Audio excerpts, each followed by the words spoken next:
WRKS Pickens Jackson. Hey, what do you say we sing a driving song? There's not going to be any singing around here. Just real sports. On the Afternoon Drive with Jake Wimberly. Oh, this is going to be sweet. And it's all right here, right now on ESPN 105.9 The Zone and online at thezone1059.com.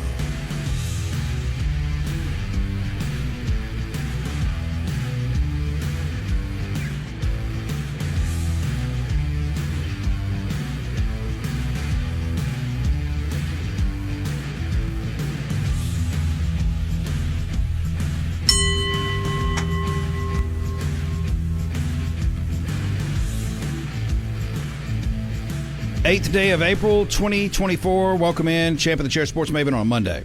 Afternoon Drive, we are here. We have made it through the eclipse. I didn't see anything. I literally saw clouds. That's all I saw. It might as well not even been an eclipse. I mean, honestly, if we're being honest, was it really? We'll get into this. I feel like we made way too much of this. Way too much of this. And now supposedly people are getting sick and insomnia over this. This is, we are a dumb populace. Unbelievably dumb. Hey, we're brought to you by Ameristar Casino. Get out and play today. A lot going on. You got the national championship in basketball tonight. You've got college football, college baseball. The NBA playoffs are coming up. You've got all the stuff. Masters coming up this week. A lot of Masters this week, as we'll tell you how you can win some prizes on the Masters as well. 601-885-3776. That is the Cowboy Maloney's text line. Make your house a home today with Cowboy Maloney's. 13 locations around the state. Online at cowboymaloneys.com, and you can always call us on the Malone Roofing caller line, 601-897-1059. ecmalone.com is their website, 8337-MALONE, commercial residential roofing done right with Malone Roofing Services. We'll have David Murray, 3:30, talking Mississippi State. And look, y'all ain't going to get out of me what y'all gotten out of the rest of it. Look, if y'all want to talk 4 hours about this whole catcher thing, Beaver, the first thing he asked me, he says, tell me you're not going to speak 3 hours on this. I said, no. We'll speak in like 10 seconds. So you've got your fill on the catcher situation at Mississippi State.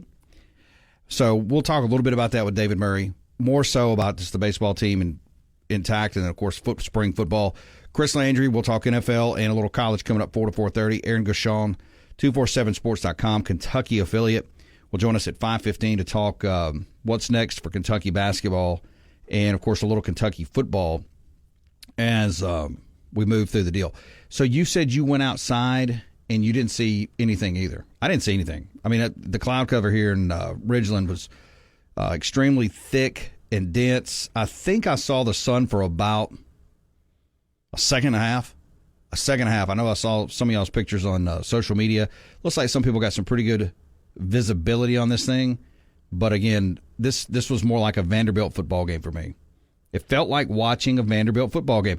You know, some build-up there. Not that there's a ton of build-up with Vanderbilt football, but let's just say Vanderbilt got off to a 4-0 start where they beat the likes of Hawaii, Western Michigan, East Texas State, and Tennessee State, and then played Alabama and got dump trucked. That's what it felt like. All right, the curse of the College World Series title continues, as Peter Burns said, for the third straight year. You know, Mississippi State won the whole thing and then went off the map. Ole Miss did the same thing. That was like LSU's doing that.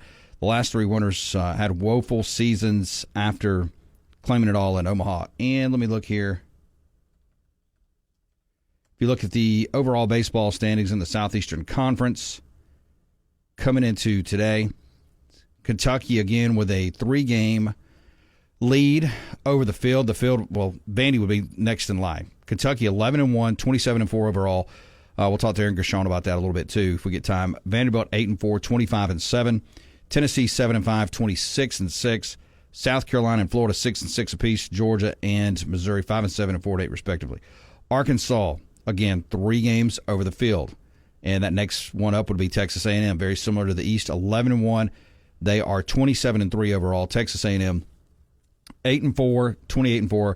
Mississippi State in third at 6-6 and 21-12. Then it's Alabama at 4-8, LSU 3-9, Ole Miss 3-9. And then Auburn. So you're seeing a definitive cut there in the SEC West, 12 games into the conference slate between Mississippi State, Texas A&M, and Arkansas, and then Alabama, LSU, Ole Miss, and Auburn. Same way in the top half, it's Kentucky, Vandy, Tennessee, South Carolina, and then Florida, and then it's Georgia and Missouri.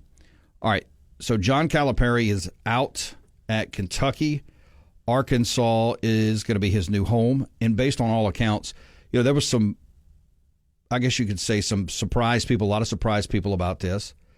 It makes sense, but with Arkansas and the money that they're going to put towards their basketball program, at least on paper, it looks like they have more NIL money in basketball than even Kentucky does, which is wild. So we'll see what's coming up next for Kentucky. Also, shout out to Tyson Robinson, running back Brandon. He has already been named as the number one recruit in the class of 2027 in the state of Mississippi. This is by several people out here. So he'll be a he will be a sophomore running back coming up in Brandon this year. 2027 product, now ranked number one prospect in the state of Mississippi, 2027. Staying with running backs, Matt Zenitz of 247sports.com, or check that. I believe he's going to be 247 in CBS. Ohio State running back Dallin Hayden has informed the Buckeyes staff that he plans to enter the transfer portal when the spring portal window opens. Hayden, a former four-star recruit and the son of former Tennessee and NFL running back Aaron Hayden. He ran for 553 yards as a freshman last year, but with Quinshon Judkins now at Ohio State in that backfield, there's just not enough footballs to go around, so he is going to navigate out of that. Cole Kublik posted this earlier. Odds to be the next Kentucky men's basketball coach, courtesy of betonline.ag. Scott Drew, right now he is the guy. They looks like he is the guy. This could be his last game to coach at UConn tonight.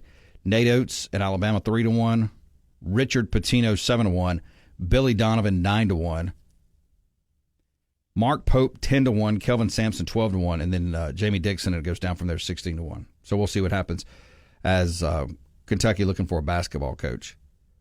Also, a little bit of NFL news here. Ian Rappaport, LSU wide receiver Malik Neighbors, one of the draft's top receivers, is visiting the Titans today. This week he also has a top 30 visit to the Jets on Tuesday and the Bears on Wednesday. And the Patriots have spent most of the offseason locking in their key homegrown players. Now another one, as Kyle Duggar gets a 4-year, $58 million deal at $14.5 million per year. Instead of a transition tag, he gets the long-term deal that he wants. And also, we'll get into what is the hot board, again, for Kentucky. How long does it take them to make this move? And again, when you see a move like this at Kentucky, a place like Kentucky, where John Calipari has lived on ones and dones and transfer portal guys, this could be not only a brand new basketball coach at Kentucky, it could be a whole new team, like literally one end to the other. The bench players, everything. It could be there. Again, the national championship game is tonight, UConn versus Purdue. And the men's championship game, Alabama played very tough the other night, just could not hang around late. UConn way too much. Who do you have tonight? UConn and Purdue. You can go to ameristarcasino.com/Vicksburg and get the bet builder and get in. And right now, if I look at there we go. UConn is a 7-point favorite over Purdue tonight. 7-point favorite. The total is at 144.5. 144.5 for UConn and Purdue. Also, Brad Crawford, we'll get into some of this. College football teams expected to be most active in the spring window, the spring transfer portal window. We'll take a look at some of those teams that they anticipate will do that with it about to open. Deion Sanders scolds Colorado players after professor sent a negative letter to him. Also, people haven't even thought about this. John Calipari and Bobby Petrino are now technically co-workers. They are technically co-workers. Think about that, because Bobby Petrino inside that athletic building with Sam Pittman as the offensive coordinator, and now John Calipari. Why does it feel like, though, this John Calipari hire to Arkansas, and it's going to be a mega deal, feels like a Jimbo Fisher hire? Jimbo Fisher left Florida State to accept a huge contract at Texas A&M, and now John Calipari leaves Kentucky for a huge contract at Arkansas. Feels like the same energy to me, because John Calipari hasn't won the big thing in quite a long time. 601-885-3776. That is the Cowboy Maloney's text line. We'll get into some other stuff as well. 2024 NFL Draft, 5 mystery teams that could potentially surprise you with a quarterback pick in round 1 or early round 2. Also, CBS Sports staff has predicted their Final Fours for the college football playoff. I want to get into this from Chip Patterson, Tom Fornelli, David Cobb, and several others, and see how bad off they are or right on the college football playoff. We're brought to you by our friends at Boykin Contracting in Florence. Call or text 601-951-7336. And, of course, they're a great team of licensed contractors, bonded and insured, here to help you with any kind of remodeling needs, bathroom, kitchen remodel, living room remodel, outdoor patio area. They can do that for you. Also licensed and bonded roofing contractors. So if you've got an insurance claim, need some help with that as well, they can help you. 601-951-7336. Monday edition of the program. David Murray coming up in 20 minutes. Good afternoon. Good afternoon. And welcome back to the Afternoon Drive with Jake Wimberly, where he's talking about anything and everything that's Mississippi sports. No, great afternoon. Right here on ESPN 105.9 The Zone and online worldwide on the Zone1059.com.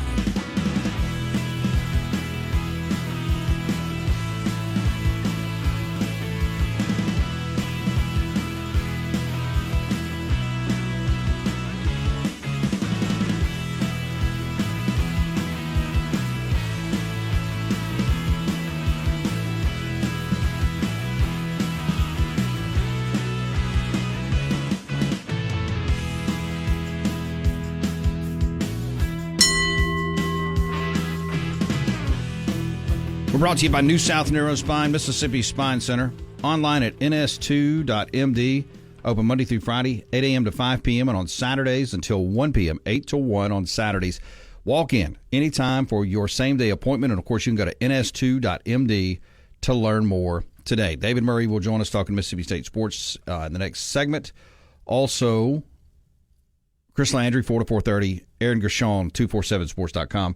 Kentucky basketball, Kentucky football, maybe a little baseball. If we get time, we'll see. All right, let's see here. Joel on the Cowboy Maloney's text line. You can text us 601-885-3776. Jake, when will Ole Miss replace Mike Bianco as their head baseball coach? I'm aware the 2022 World Series championship was a team we can't replace, but being swept the last 2 weekends is embarrassing. Well, that's the thing with Mike Bianco. Been there, a gazillion years, it feels like. Done more for that program than any other baseball coach ever. The only coach there to win a national title. He's going to get, you would think, at least this year, and then maybe one more. Maybe. Now, again, if the whole thing falls off, let's see here. Let me go look and see what's coming up for Ole Miss in this baseball season. It is tough. I mean, when you rolling through these things right now, Ole Miss 18-15 overall. They're on a 7-game losing streak right now, a 7-game streak here. And if we go look, let's see, we're into April, correct? Feels like we are. And look, that Arkansas, that was number 1 Arkansas. That's a tough out to take on the Arkansas Razorbacks. They're the number 1 team in the country. They're probably the best in the league for sure. And of course, again, they're number 1 in the country. They're rolling. And this is not new for Arkansas. Murray State, Ole Miss needs to get back on the board this week. That's tomorrow. They'll play Mississippi State in Oxford. Go a long way to, winning that series if they could do it. Mississippi State's looking at it going, catcher saying what? Come across the plate. Hey, why is nobody talking about this catcher for Mississippi State giving the knee to the guy's rib cage? Because I feel like that kind of set this whole thing in motion. But it feels like this kid isn't. Are we not holding this kid accountable for this? Have you heard? I know you said Matt did a 3-hour dissertation on this thing. Did he mention that at all? I'm just curious. Oh, it was just I tuned out I tuned out pretty quickly. Because, I say, I have a 2-hour show, an hour and 46 minutes of it was spent on that. But just a passing, I get what he did. He didn't need to do that. That's all I really heard from the state folk, at least during that time span. Just a passing little, Oh, yeah, it did start the whole thing. Unnamed texter, plenty of people, including Matt, said Long should have been kicked out. Again, not to get back off into that. I know a lot of people have talked about that. We'll get David's take on it. But again, Mississippi State and Ole Miss this weekend coming up in Oxford. Then, the Georgia series in Athens is a series Ole Miss will at least have in play. Alabama coming up down the road. Also Auburn, Texas A&M, LSU. So, Ole Miss needs to try to win some games. Really needs to try to win some games. It just comes down to that. As far as Bianco, I would think he's going to get this year and then maybe one more year. Looking here, I'm just looking at some NFL draft notes here. The NFL draft, let's see. When is the official day? When is the start? Is it next Thursday? 25th through the 27th. 25th through the 27th. So we got a couple weeks left until the NFL draft. Are you looking forward to J.J. McCarthy coming off the board at like pick 2? No. Yeah, at this point, sure, might as well embrace it. Res Dog. Hold him accountable for playing hard. Good Lord, Jake. Your woke, soft Ole Miss homerism is shook. No, I'm not. I am not soft. I'm saying, look, you make a play at the plate, but the guy stood up and threw a knee into his freaking rib cage. You can't do that, Res Dog. You know that. Can you do that? Nah. I mean, you can't do that. And I would say that if it was Bethune-Cookman playing baseball against San Jose State Law School. I mean, you can't do that. That's all I'm saying. Can't do it. All right, let's jump into some of this NFL draft real quick. 2024 draft, teams that could potentially take a quarterback and take a shot. New Orleans. You think New Orleans may take a pick? They're number 14 and 45 overall. Derek Carr is only a year removed from signing a $150 million deal, but he's 33, coming off an uneven Saints debut and is easily expendable following 2024. New Orleans could save up to $30 million by designating him a post-June 1 release in 2025 per over the cap. Saints are notorious for refusing to rebuild, but they also lack a surefire number 2 behind Carr with Jameis Winston gone. So could you see the Saints possibly maybe taking a shot at 14 or 45 on, say, Joe Milton? No, definitely not 14. That'd be insanity. But this is the Saints we're talking about. It's the Saints. Seattle Seahawks. They have the 16th pick and 81st overall. General manager John Schneider sniffed around top quarterback prospects in 2023, even after re-signing Geno Smith to a $75 million deal.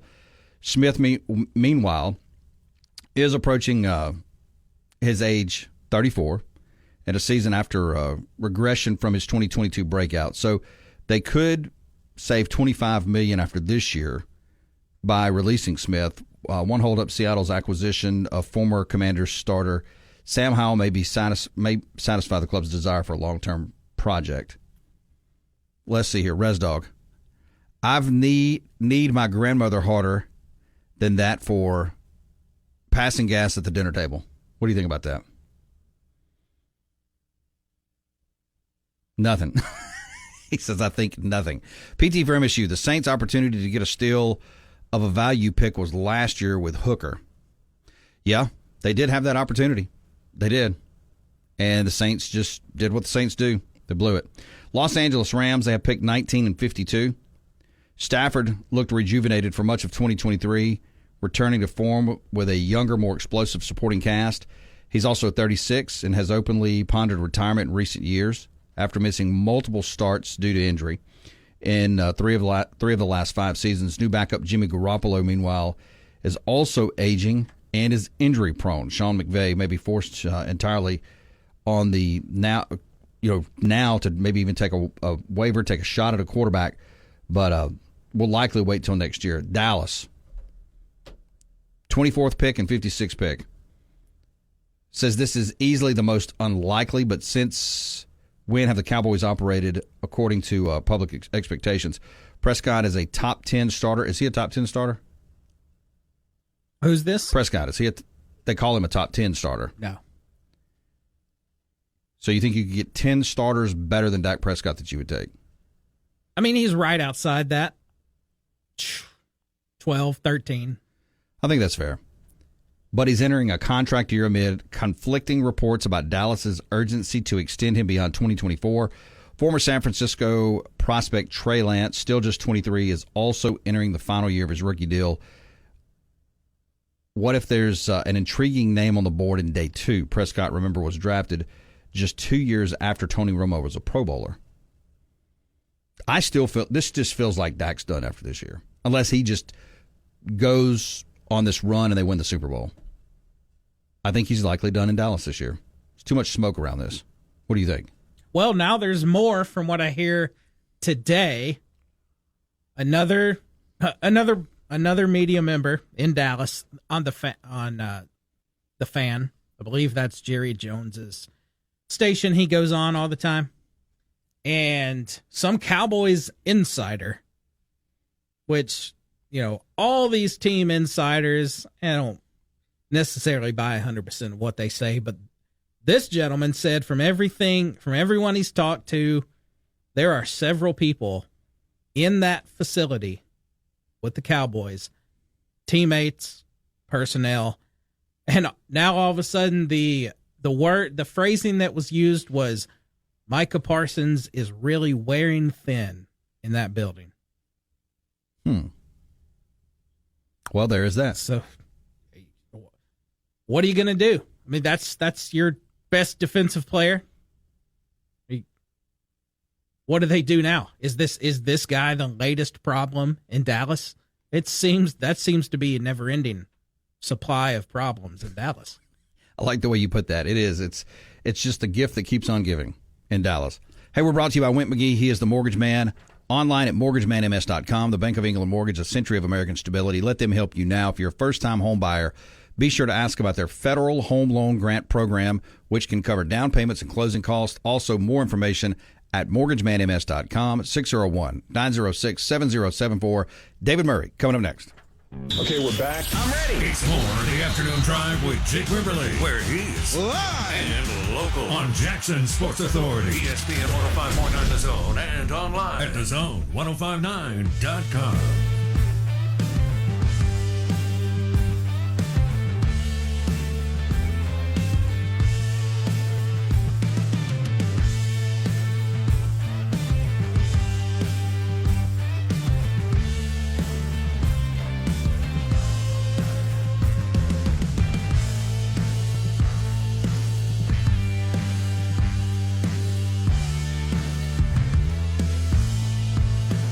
Taking you through a Monday, it is the afternoon drive, streaming on the zone1059.com. Brought to you by Maristar Casino. Get out and play today. Lots you can play this week.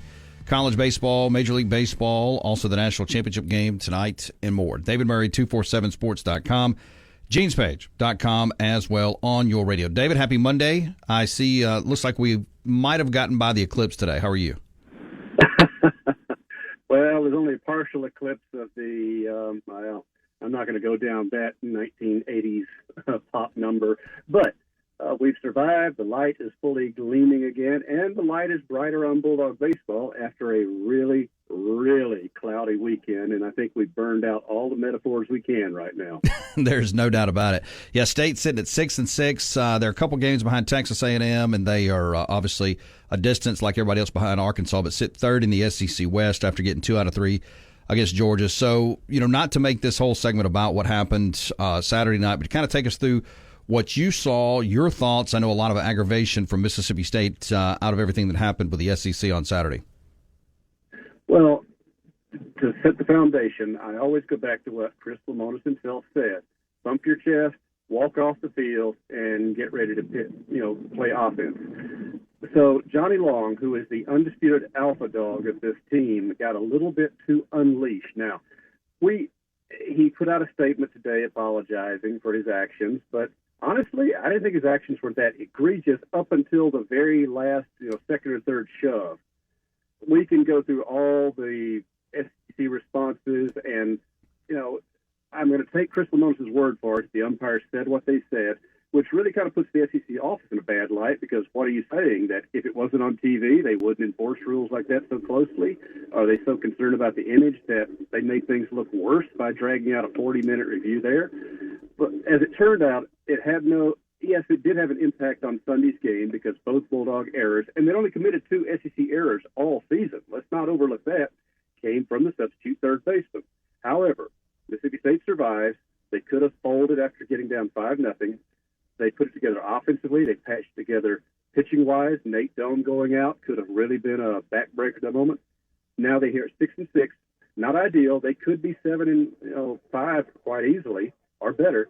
But here they are, and getting ready to play an Auburn team next week, an Ole Miss team this week, where here's your chance to make up some ground in the SEC and in the RPA and all those such factors. David Murray talking Mississippi State sports, Monday edition of the program. Make sure to find him on X, and of course check him out at genespage.com.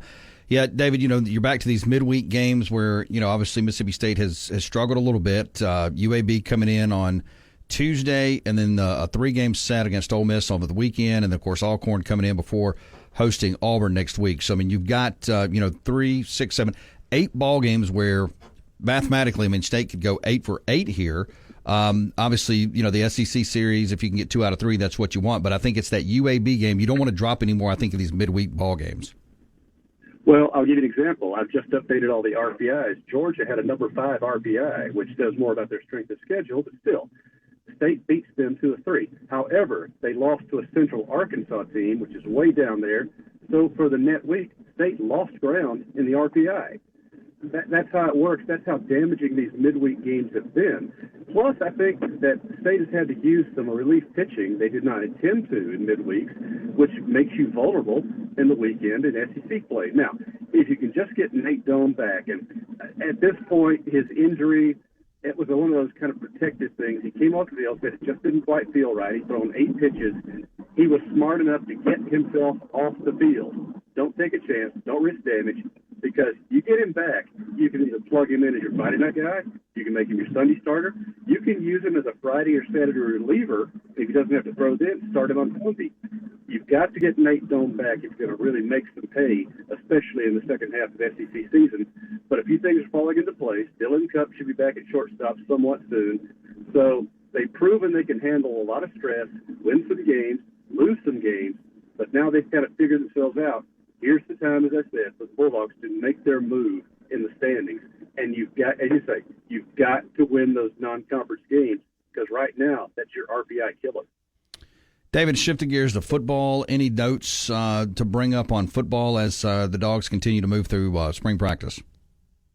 Not a whole lot. A few guys are getting banged up that we know of, and nothing serious as best we can tell. Jeff Levy very quiet about the injuries going on, and we can respect that at this point. We only get to talk to him on Thursdays.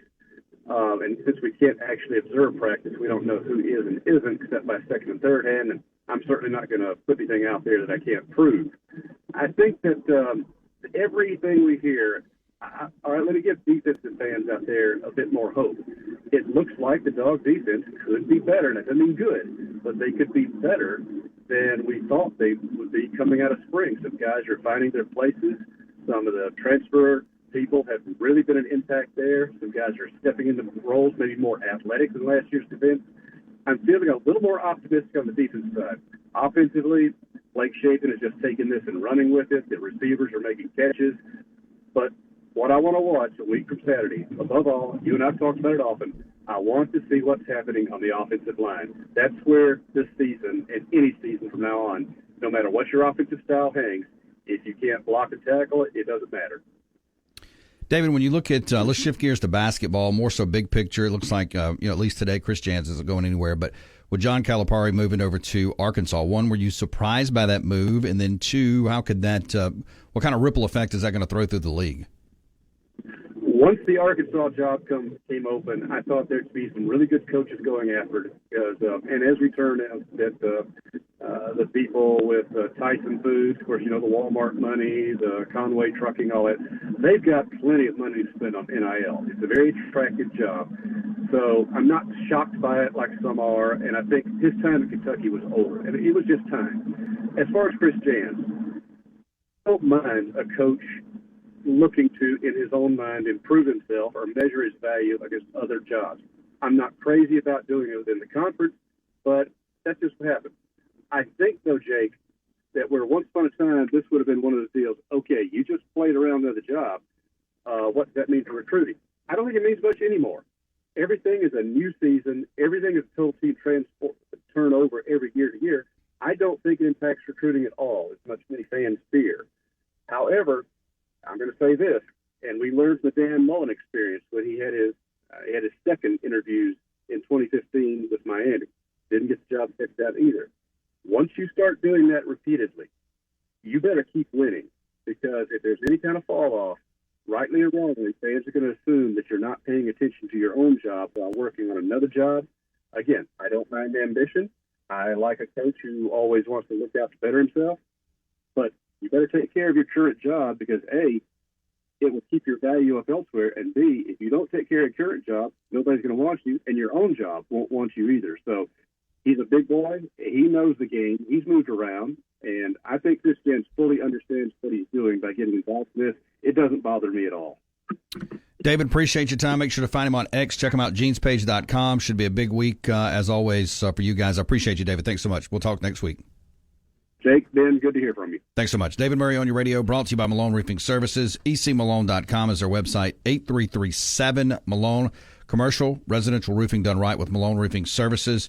And you can always call us 601-897-1059. Back in a bit. This is the home of the Chuck Oliver Show every weekday from 10 till noon on Mississippi's live and local sports authority. And where? We're back to Jake Quiverly with the afternoon drive on ESPN 105.9 The Zone and online at thezone1059.com.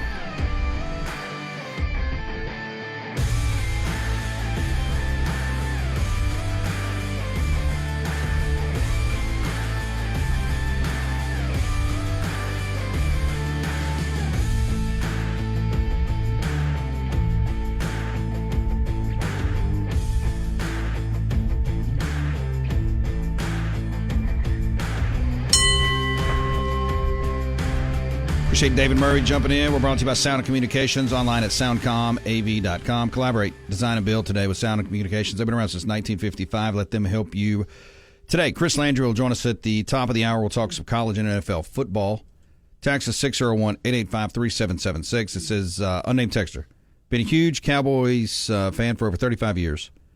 None of this crap about Dak or Parsons ever comes out of Dallas. It's always some anonymous source from inside the building that some ESPN reporter magically got. People need the Cowboys for attention, and y'all fall for it every time.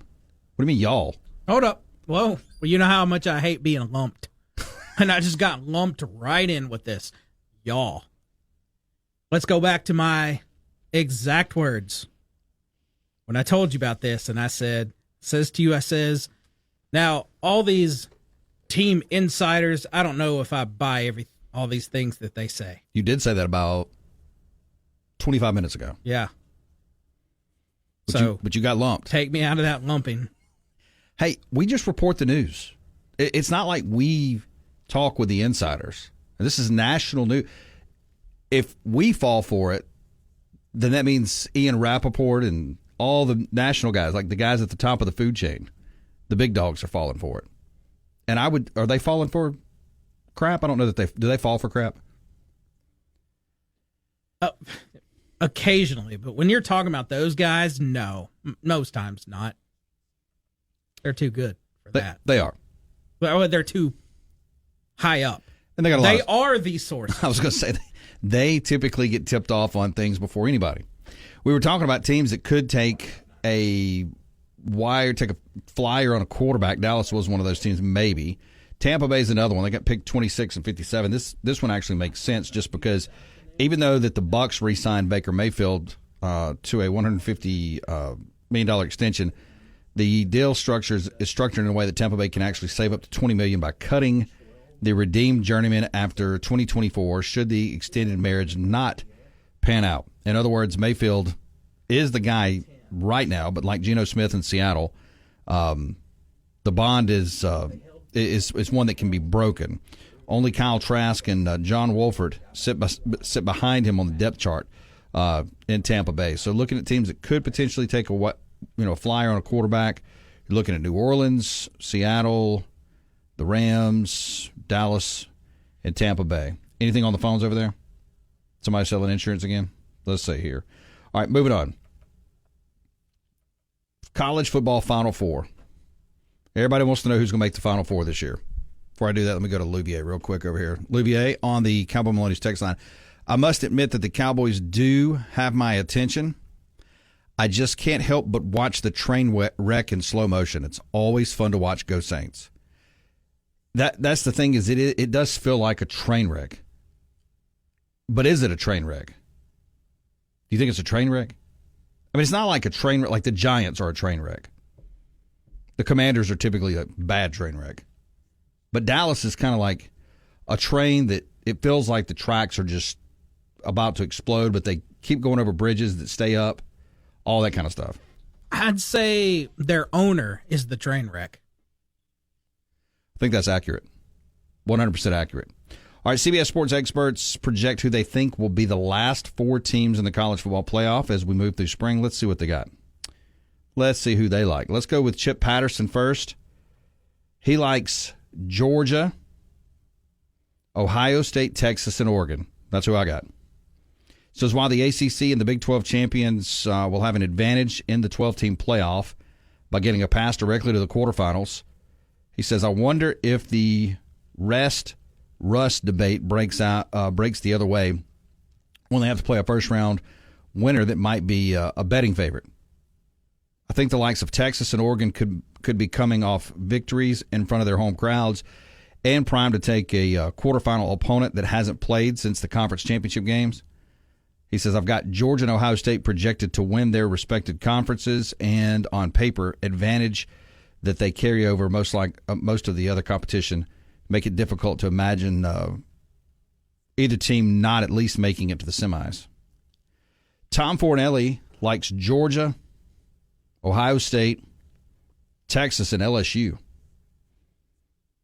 After watching Alabama lose to Michigan in the Rose Bowl last season and seeing 2 Big Ten programs eventually, square off in the title game, the SEC answers by putting 3 programs in the Final Four this season. He says, my thought process isn't complicated.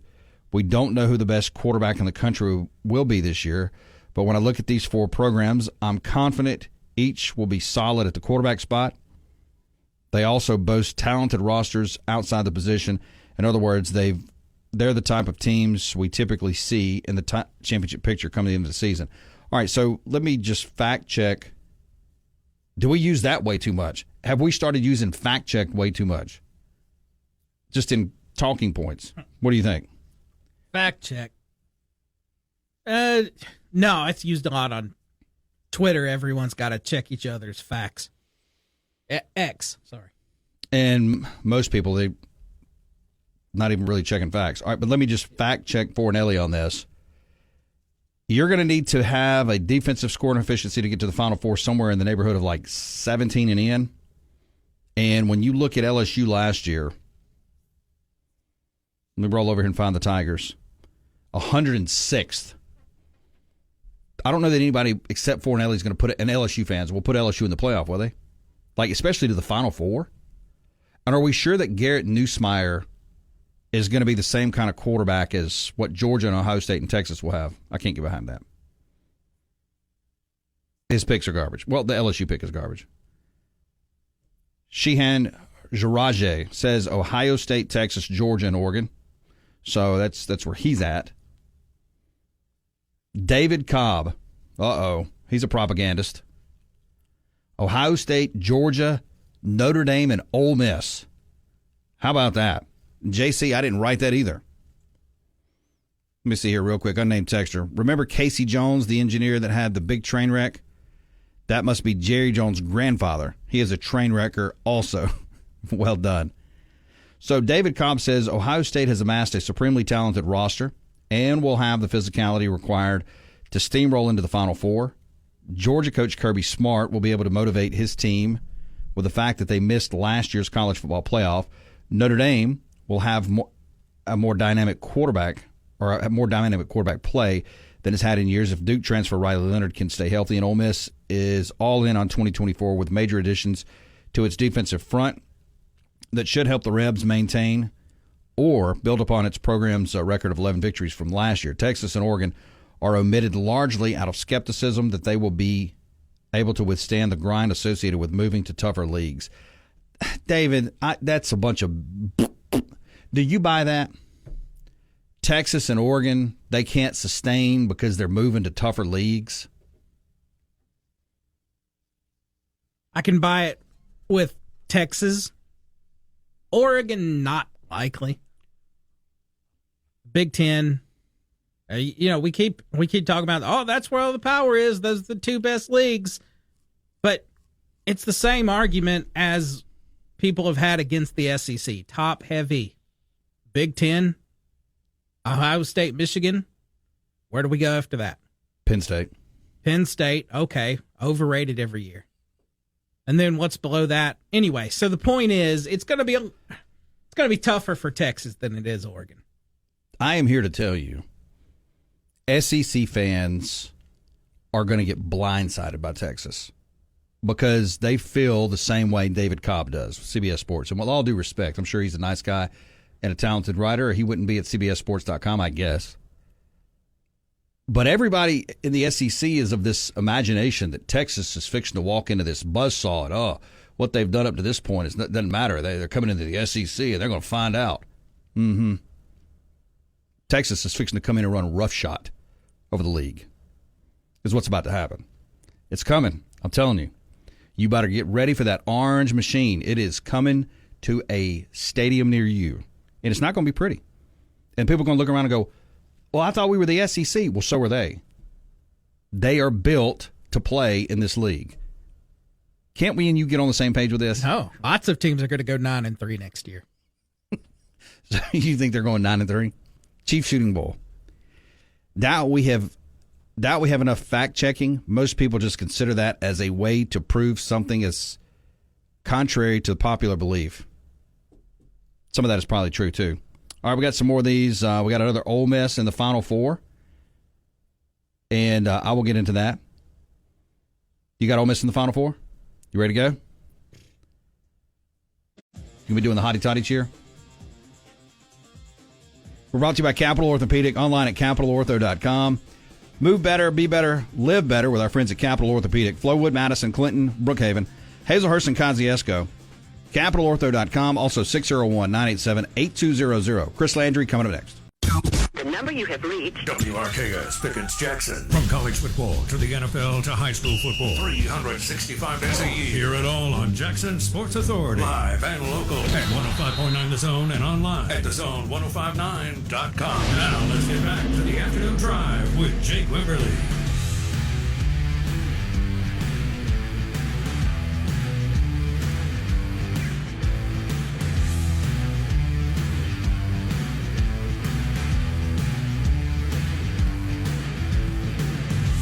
Hour 2 on a Monday, brought to you by Mississippi Legends Grill. Get out and see George and the team. National Championship game tonight. Also, bingo trivia, kids eat free through the week.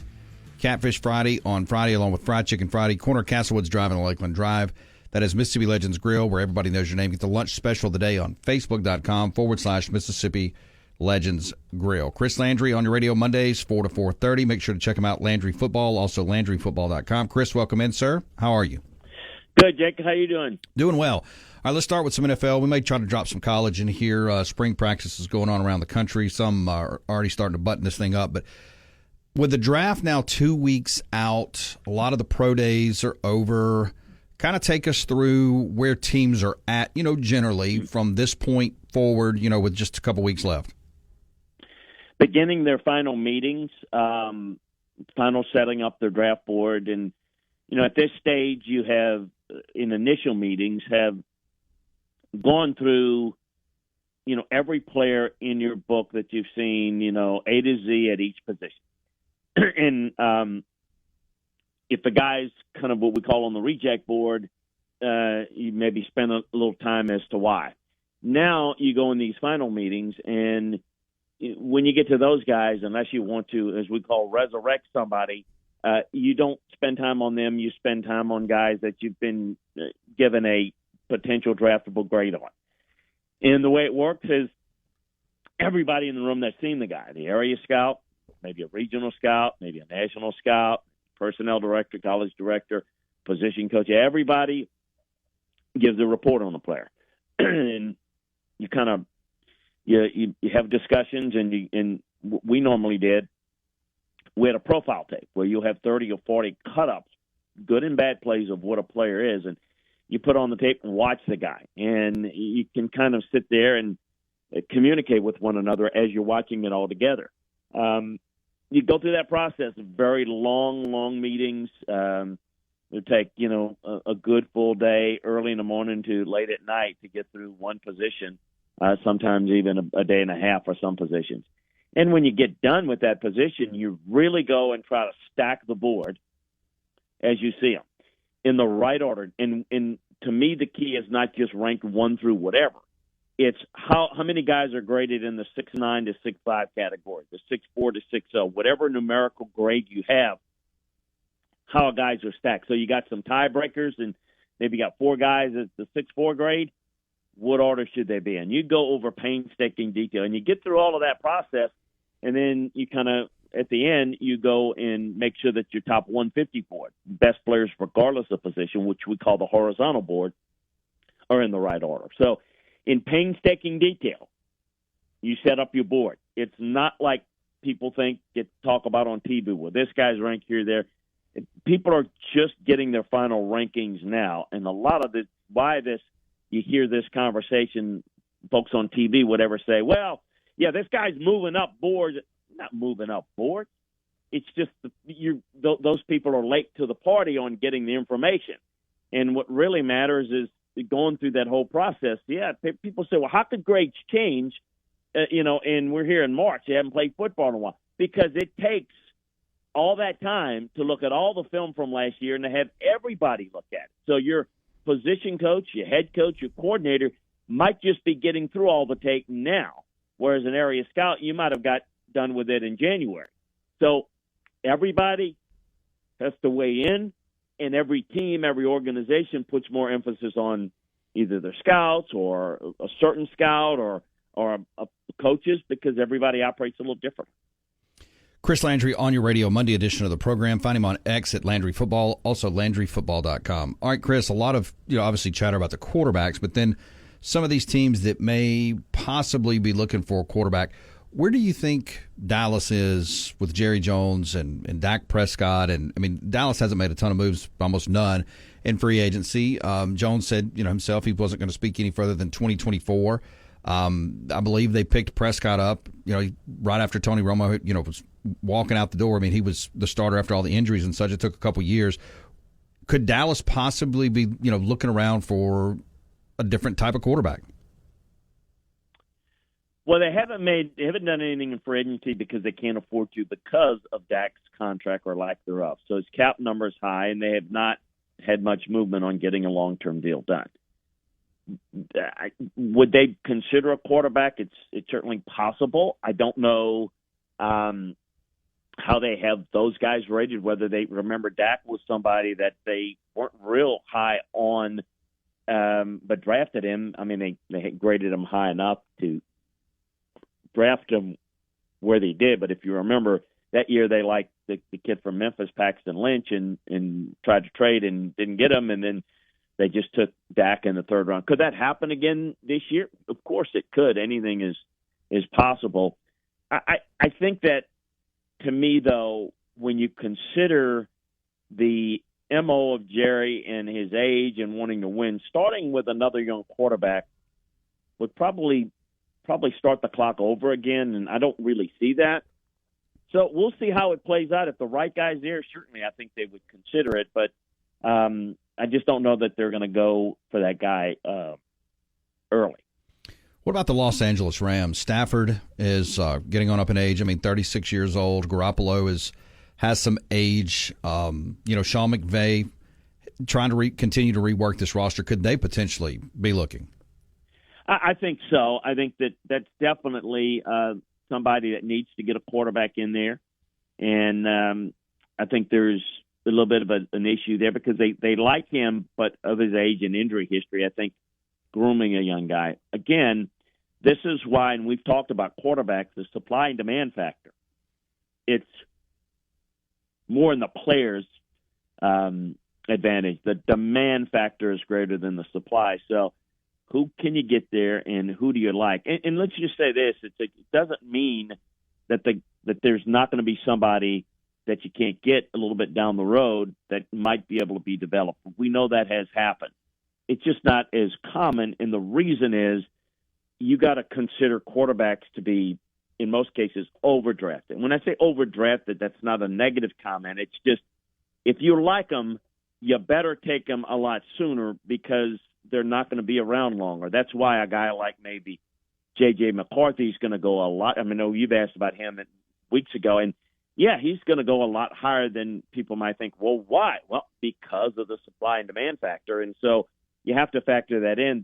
The later you're drafting, well, you might be taking guys a lot earlier, maybe as much as a round and a half to 2 rounds higher than they should go. Let's finish this segment talking one other quarterback, and then I want to get some college on after the break here with you. When you look at a guy like Joe Milton III, I've seen his name. You just talk about these articles pop up in different places that he may be a guy that people take chances on 3rd round through 7th round. Is he the kind of guy? I mean, from when you look at his game, is it just he hasn't been able to be developed? I mean, we've heard a lot of hype behind this guy when he was at Michigan, Tennessee. Now it's coming up in the NFL. Or, I mean, is this a league that he can play in? If that makes sense. Well, the guy's got immense physical tools, size and arm strength are there. It's never been accurate, and that's why he hasn't developed. So I'm not high on him. Now, does it mean that somebody might take him? Yeah, somebody could take him late. There's no question about that. And somebody takes on him in the 3rd, 4th round, I think you're passing up much better players, at other positions to take them that high. But I just mentioned they're elevated, so maybe you'd take a guy like that. I just don't have a lot of confidence in that's the type of guy you can develop. But later in the draft, you get guys that have physical skills that haven't been real productive, or you get really productive guys that lack the physical acumen that you ideally like. So it's one of the two that are late. He's certainly the former, not the latter. So, but I'm not real thrilled about him. I think that, yes, he needs to be developed, but what are you developing? You're developing a guy that's not real accurate, doesn't get the ball accurately to spots that you need to, and I think that's a problem, and I think it's always been a problem and likely will always continue to be a problem, but it doesn't mean that I don't think the guy deserves a chance and won't get a chance because I do think he has intriguing physical quality. Chris Landry, make sure to get him on X, also LandryFootball.com. We're brought to you by Clinton Body Shop. 2 locations to serve you, Clinton and Richland, OEM factory certified, all the manufacturers you trust. Go to ClintonBodyShop.com. Certified by the company that made your car to repair your car with OEM factory parts. 601-924-2159. Back with more in a bit. And action! We got that and a whole lot more around here. It's the Afternoon Drive with Jake Wimberly. What's the score? He's got that, along with the hottest sports stories of the day on ESPN 105.9 The Zone and online at thezone1059.com.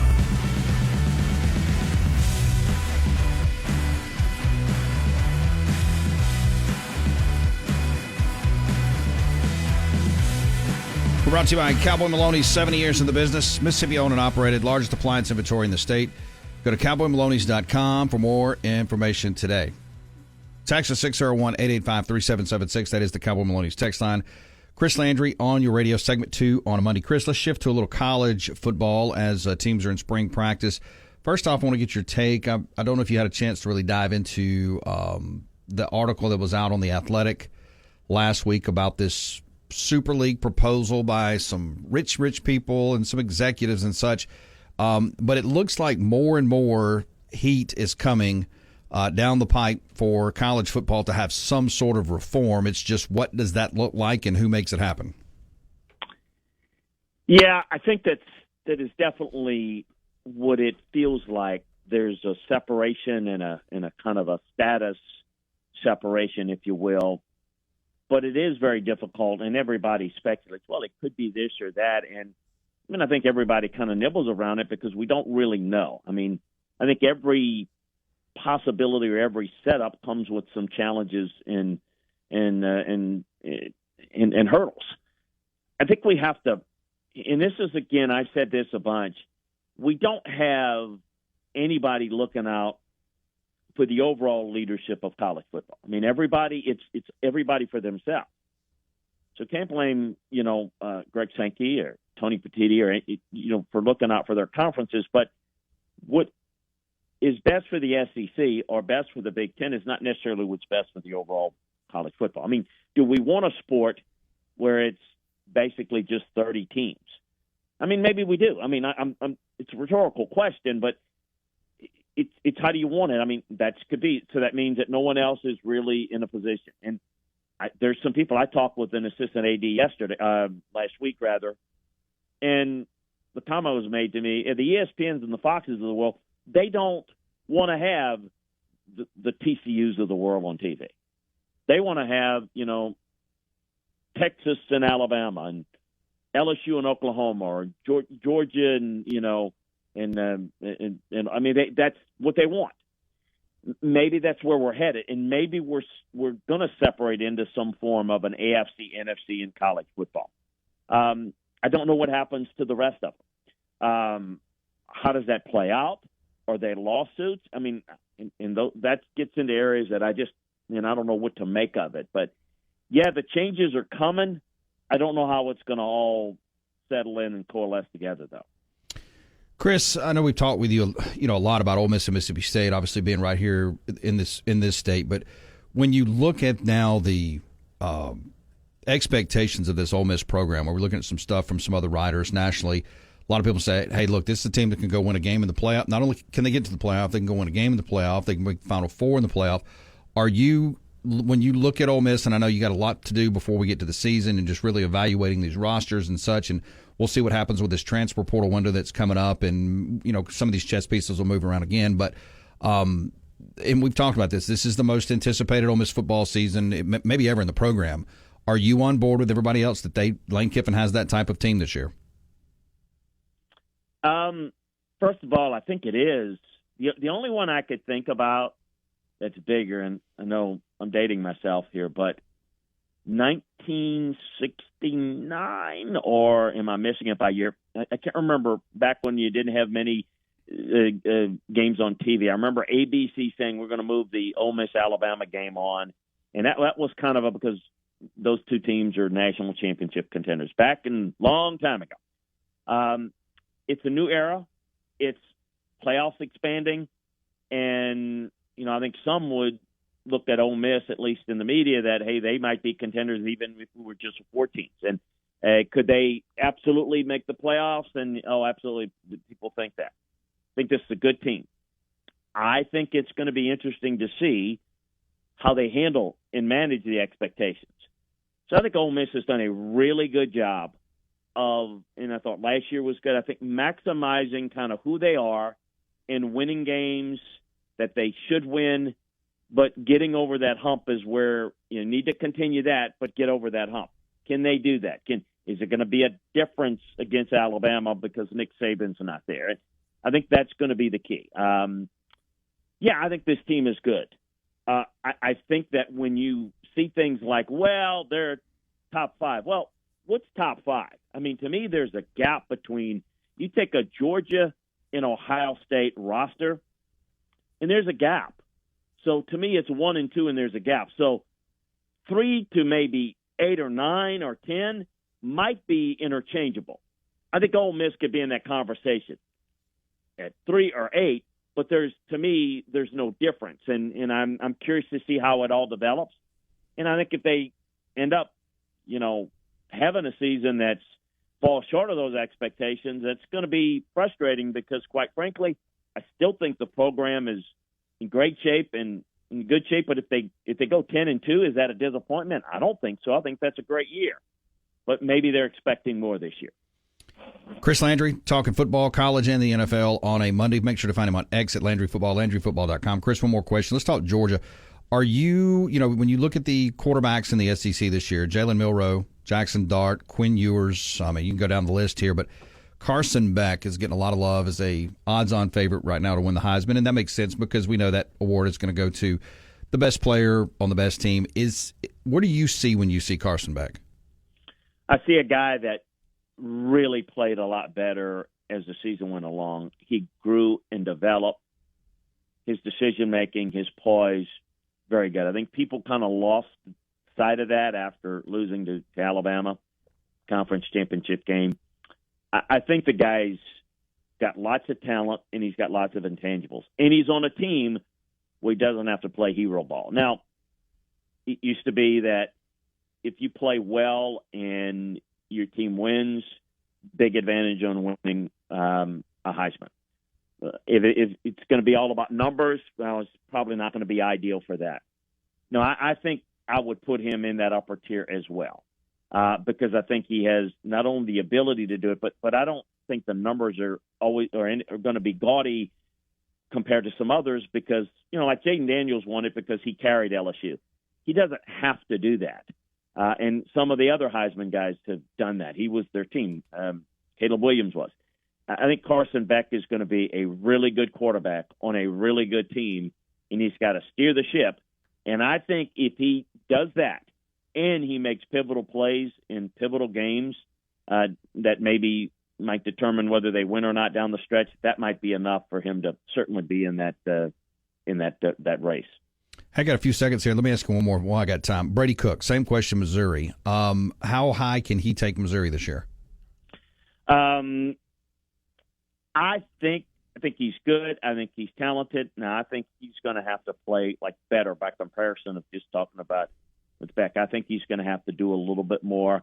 I mean, I think certainly they were very good offensively. I'm curious. To me, it's about how well will that defense play without Blake Baker running it. What will they look like? Because to me, that is the difference. I think Cook's going to have to score a lot of points. That offense is going to have to be high-flowing because I don't know how good that defense is going to be, and that's going to really determine how high they can go this year.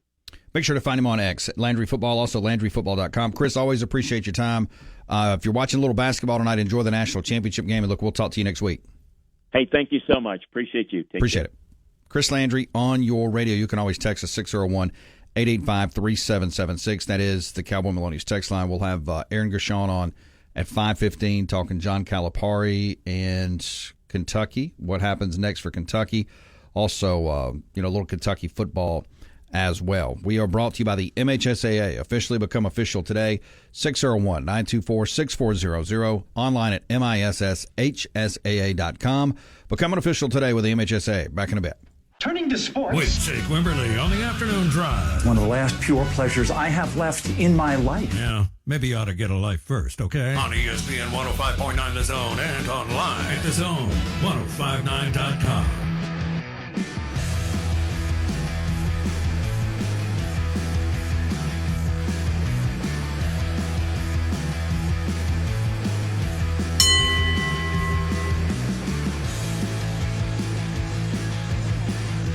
Appreciate Chris Landry jumping in. We're brought to you by BCI. Go to BCIPeople.com, 601-427-4185. Begin your protection plan today. We're also brought to you by Maristar Casino. Get out and play. A lot of NFL, college with Chris Landry.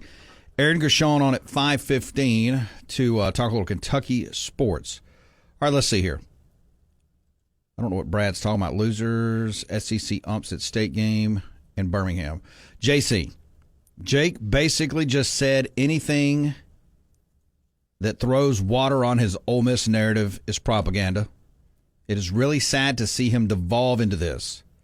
It's hard to watch, which brings me to my question.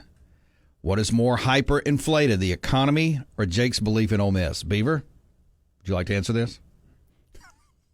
Okay. Earlier I got lumped. So I've got to step in and not let you get. You didn't get lumped, but JC's this time JC is trying to misrepresent what you said because you were quoting this foolish writer who has Ole Miss and Notre Dame in the Final Four of the playoffs in football, and you said, "Uh-oh.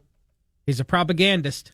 And you were actually you were referencing JC. Right. Because JC is the one that keeps calling you a propagandist. So correct. I can't let him jump on you for this one. But it is not. Well, let me ask you this. Is it out of the realm to think that Ole Miss and Notre Dame both could not be in the Final Four? Outside the realm to think they could. Like, is it possible? They could be both. Yeah. Crazy world, anything's possible, but no. Not likely. It's not even. I put 3% odds on them both being in the Final Four. Yeah, it would be tough. I mean, I've got right now, and I haven't posted this. I mean, we've got a lot of stuff on CFBHourglass.com, a lot of team-specific stuff that you can go read. We're going to really start getting that out there. I mean, it's out there to read, but haven't pushed it a whole lot. Just been putting material up there.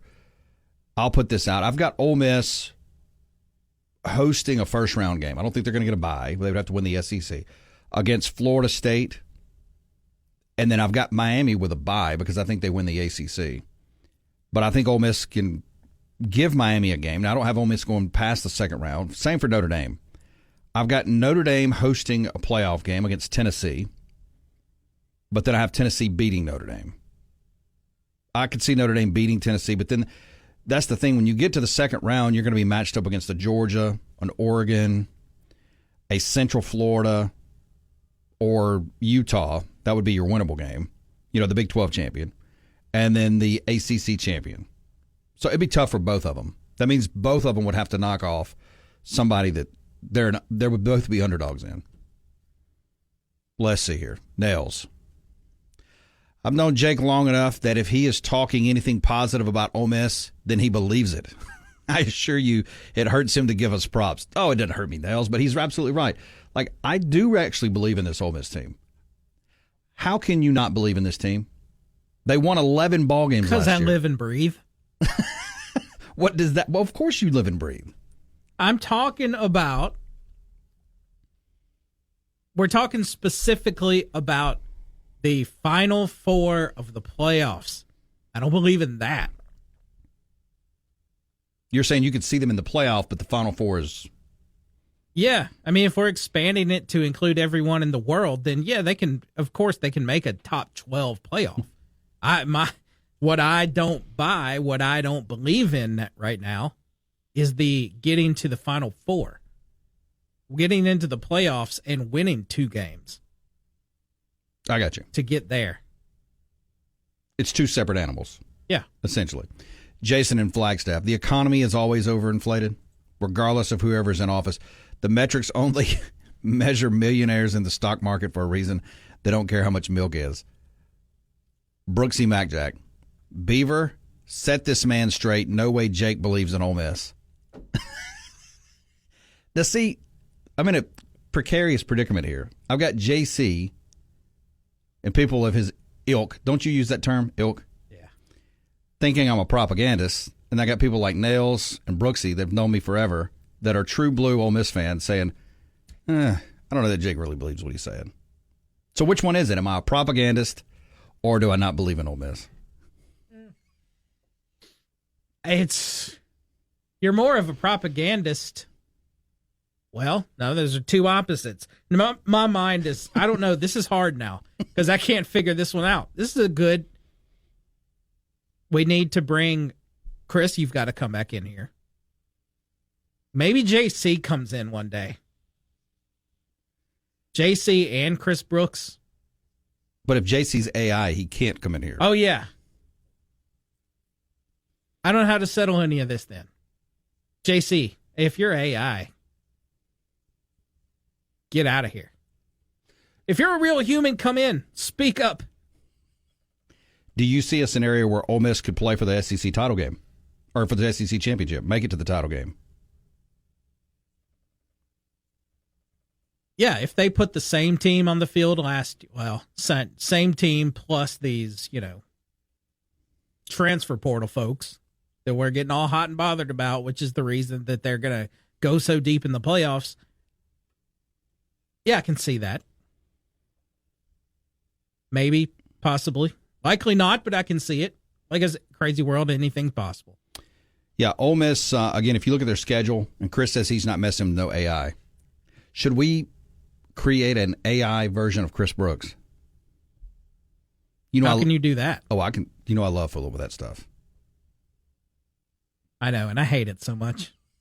I hate so much about the AI that you choose to use. Let's see. Ole Miss, Furman, Middle Tennessee State, Wake, Georgia Southern, Kentucky, and at South Carolina. They should be undefeated. They play LSU. I think Ole Miss beats LSU again this year. They get a bye week. That Oklahoma game is going to be one you really want to circle right there. If they can be undefeated going into the bye week. But look, if they beat Oklahoma and then Arkansas, if Georgia is their only loss, they likely get in. But again, we don't know the tiebreaker. I haven't looked deep enough. Like what if there's 3 one-loss teams, Texas, Georgia, and Oklahoma, or Texas, Georgia, and Ole Miss? Then I haven't looked at the tiebreaker to see. Let's see here. What are you smirking at? You got something? this text. Oh, let's see here. Turd Ferguson. Joseph.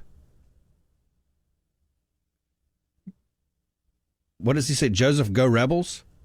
Would be so proud of Jake Wimberly. What does he mean? Oh, God. Joseph Goebbels. My God, you got Turd. Oh, man. Who is that? He was a Nazi propagandist back in the 40s. Good God. So now I am getting thrown in with Nazi propagandist. I can't win for losing on this show. I'm telling you, I can't win for losing. He said, I'm sorry. Yeah, Turd.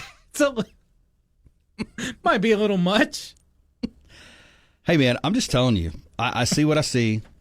I take the blinders off, and I try to look at this stuff objectively. That's a good football team in Oxford. It's a real good football team. Now, could the wheels fall off? Could they be 8-4?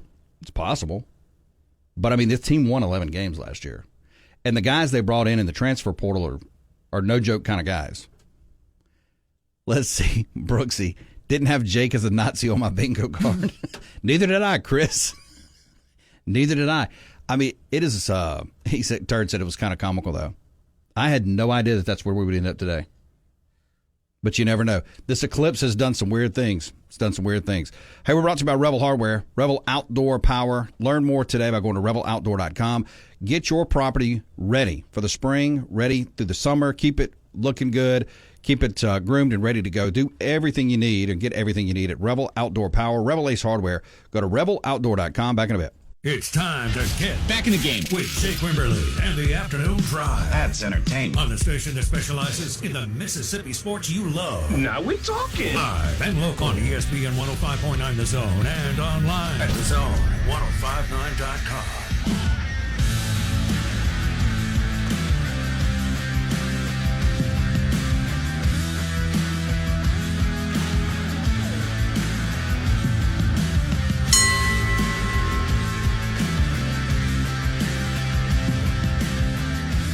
We're brought to you by Mac Hike in Madison Gluckstadt. Get that great Mac Hike feeling today. Madison Gluckstadt, Chrysler, Dodge, Jeep, Ram, and Chevy.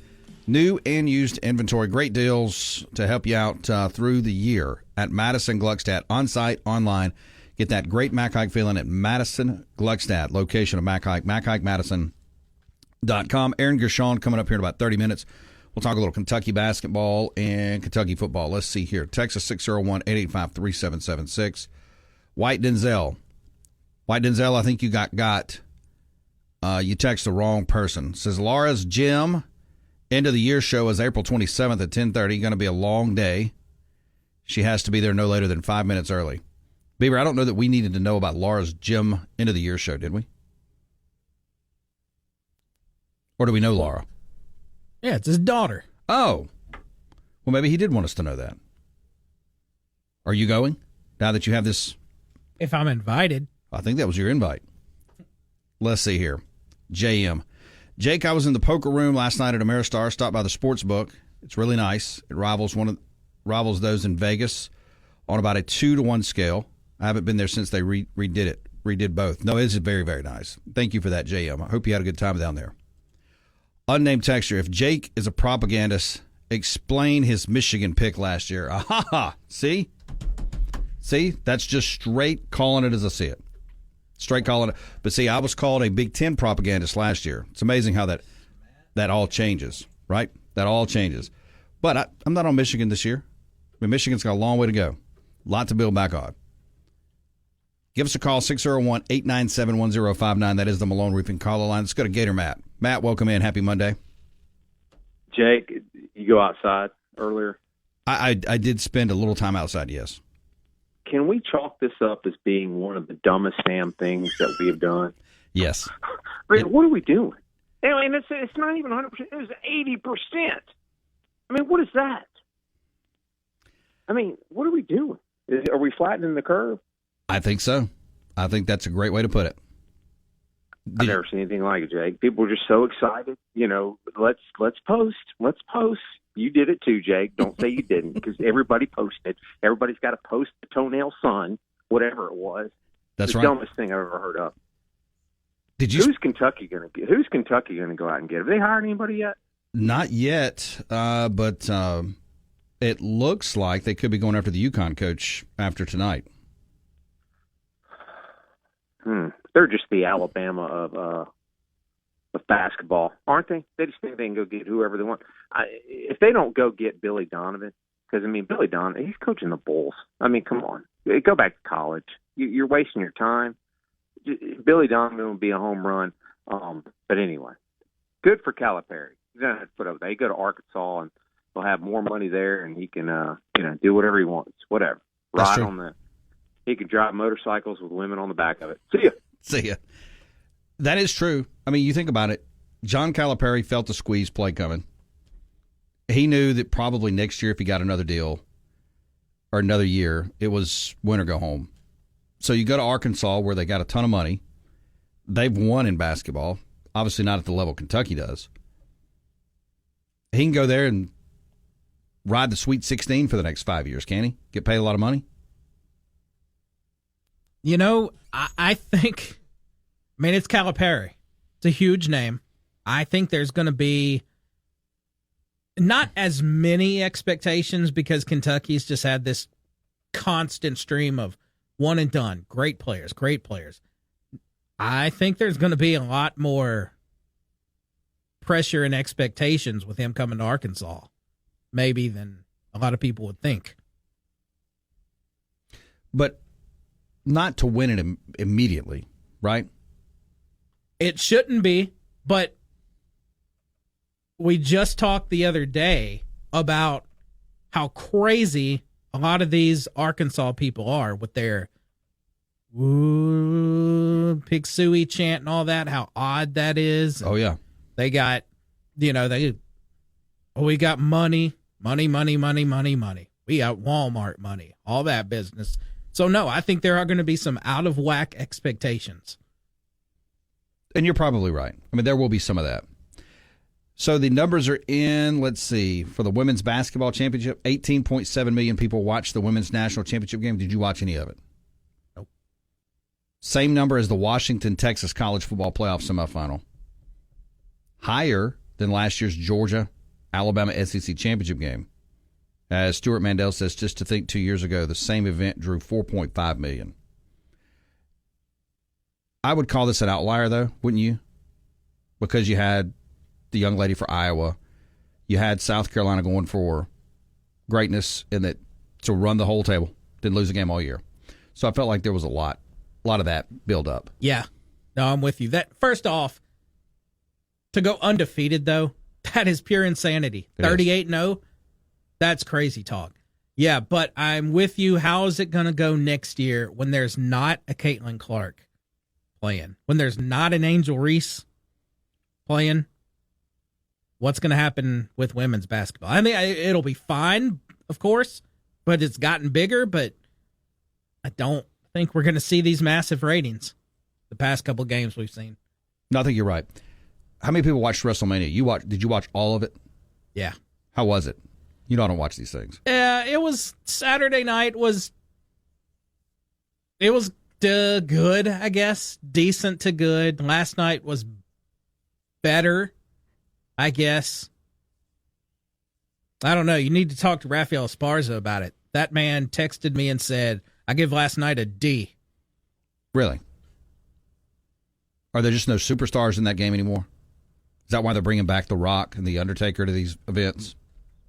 Oh, there's superstars, but in that world, though, they call everyone in their organization, they call every wrestler a WWE superstar.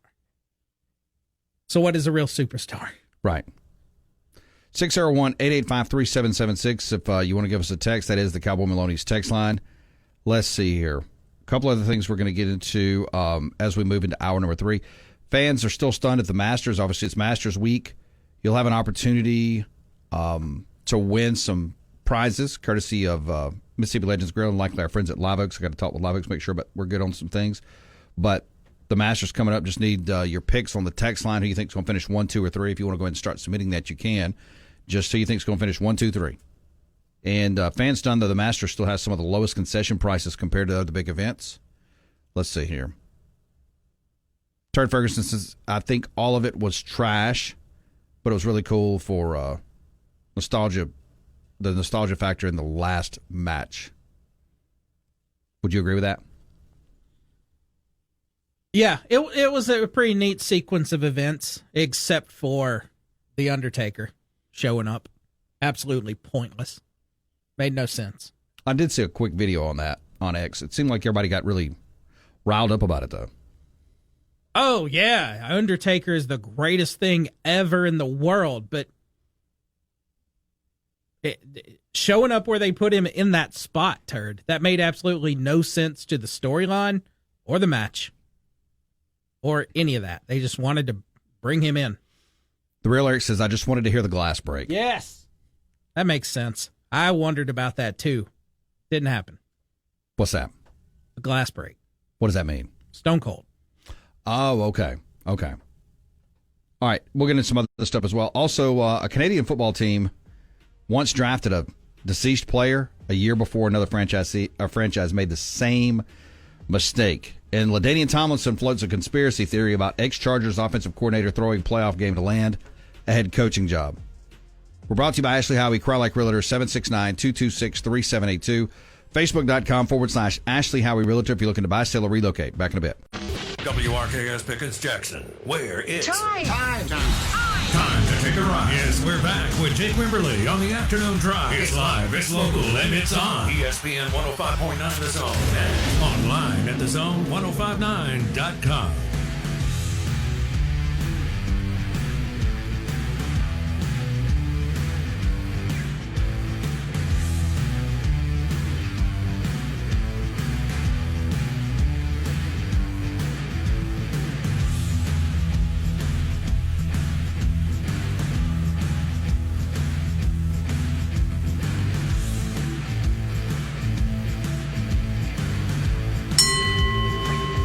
Hour 3 on a Monday brought to you by Capital Grill in Jackson. Grab the national championship game tonight at Capital Grill. Grab a Michelob Ultra Bud Light. Please drink responsibly, an appetizer or a meal. 18 TVs to get the games tonight and throughout the week, and, of course, throughout the year. Do it at Capital Grill in Jackson. And, of course, have fun with friends. Forget about your work day at 5050 I-55 North Suite F. Make sure to find them on Facebook.com/Capital Grill of Jackson.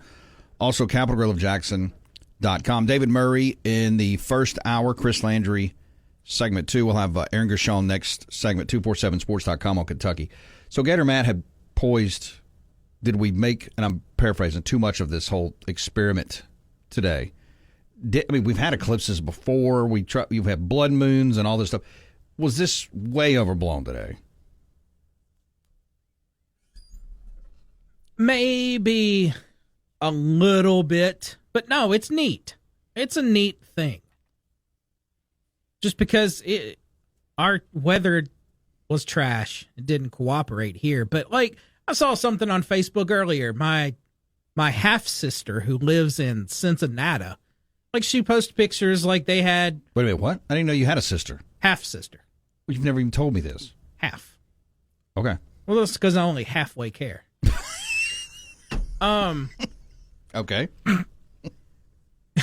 But. No, like she was posting pictures earlier, like they had like outdoor public gatherings. That looked pretty neat. Of course, they had nothing but blue skies and sunshine out there. Right. But now it was a little bit crazy. Some people, it did seem like some overdid it. Some may have overdone it, but it's a neat thing. We're not going to see it again for 20 years. And, you'll likely be dead by then. Thank you. 20 years. I'm okay with it. With what, me being gone in 20 years? Well, no. The eclipse. And I'm okay with the coverage that it got.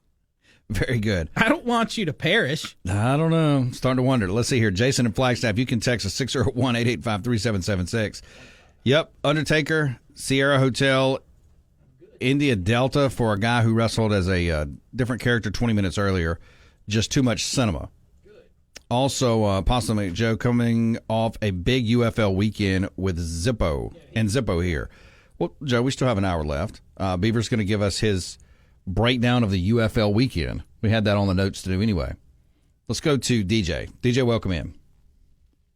Thanks, Jack. I really wasn't planning on calling in today. I had to take my lawnmower to the shop to get serviced. I was on my way home, and with social media and 24/7 news, you know how much garbage we get. Oh, a lot of garbage.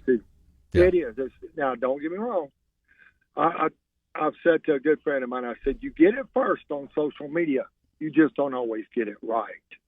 And, of course, I've stopped watching 24/7 news because, let's be honest, a news channel, whether it's right-leaning, left-leaning, if it's based on ratings, it's designed to get constituents. It isn't designed to put out facts. So I don't listen to that. But I thought we were going to get 90% darkness. Did you feel like that was 90% darkness? No. I felt like even with cloud cover, and look, I am by far in an astute brain when it comes to much of anything, much less science. But I felt like even though the cloud cover, we should see total dark, because they were talking about darkness, but I didn't see any of that.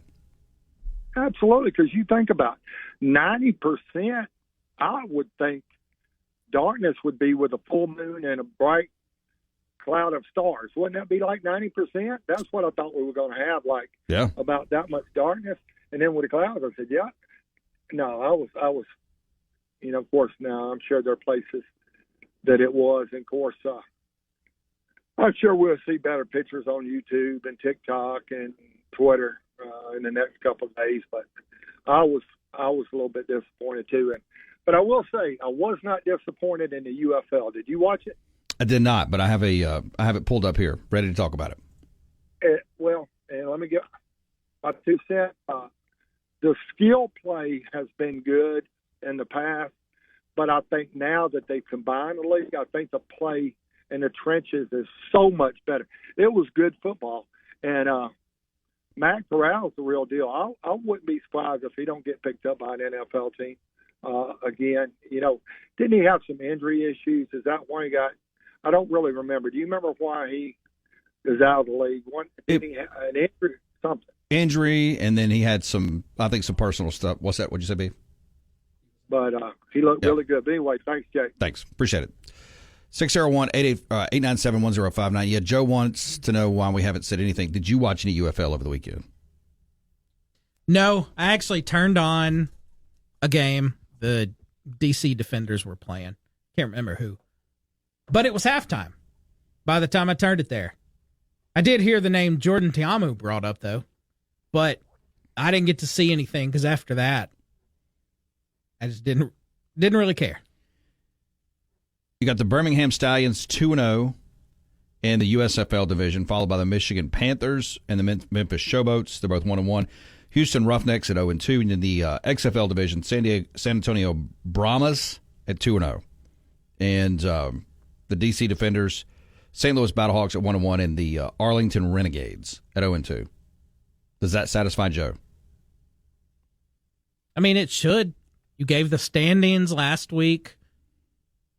We gave the lines on the games. I don't know how much more UFL coverage he needs. I got you. Real unnamed texture, only totality causes darkness. Anything less does not. So then darkness was only in a few spots, like in that one vein of whatever they kept posting out there. I still feel like this is way overblown. Was it not? It would have been neat if it worked out. That's what I'm saying. Our weather, our garbage weather, and our garbage cloud cover, that ruined it. But can this be the equivalent of an overhyped football team that didn't perform? That didn't meet expectations?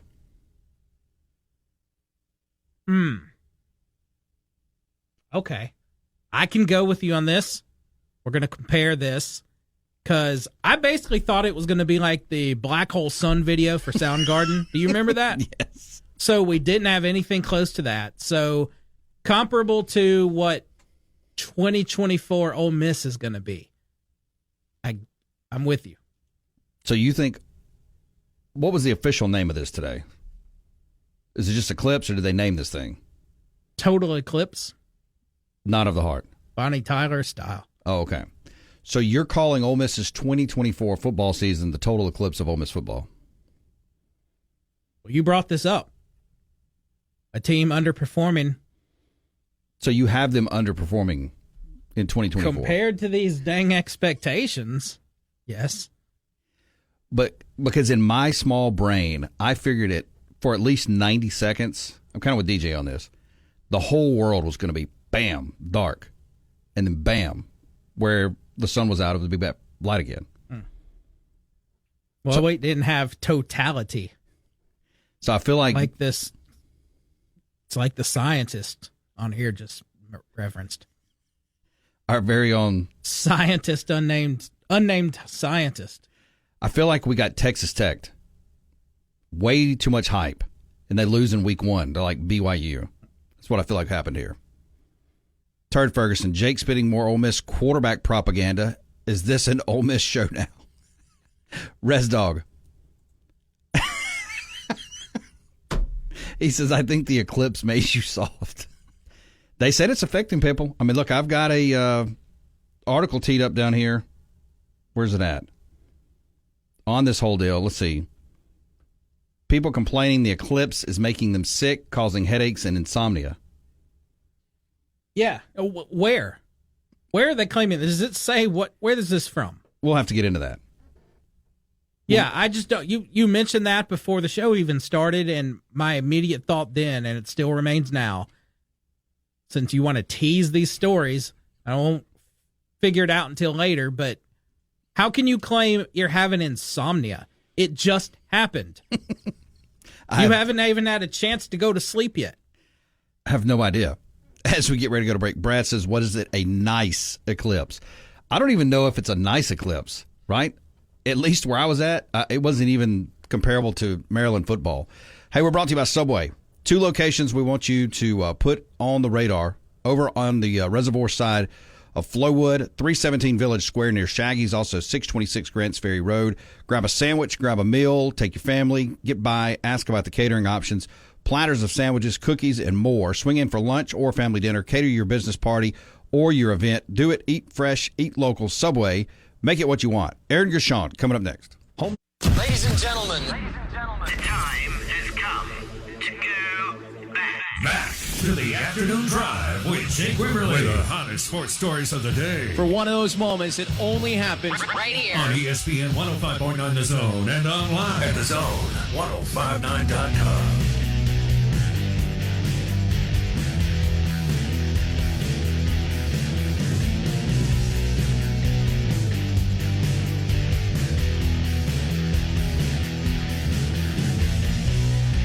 Taking you home on a Monday. It is the afternoon drive. We're brought to you by our friends Adam Aristar Casino. Get out and play. Also, Dr. Erica Bass, Mississippi Premier Plastic Surgery. Ask about their Awake liposuction.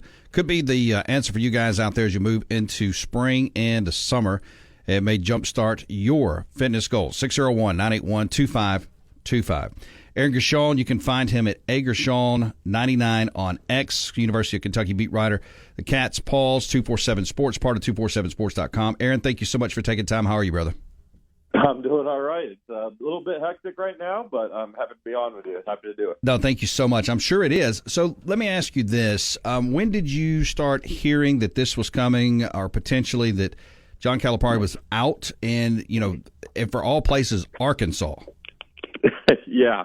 It was something I heard here and there throughout the weekend, but I, honest to God, kind of brushed it off until about 9 o'clock Eastern time last night. That's when I started hearing it may be more serious than we would have thought. And by about 10 o'clock, I kind of had a pretty good read that it was going to happen. So it really, really happened suddenly and quick. It was a shock to the system, a shock to the city of Lexington, state of Kentucky.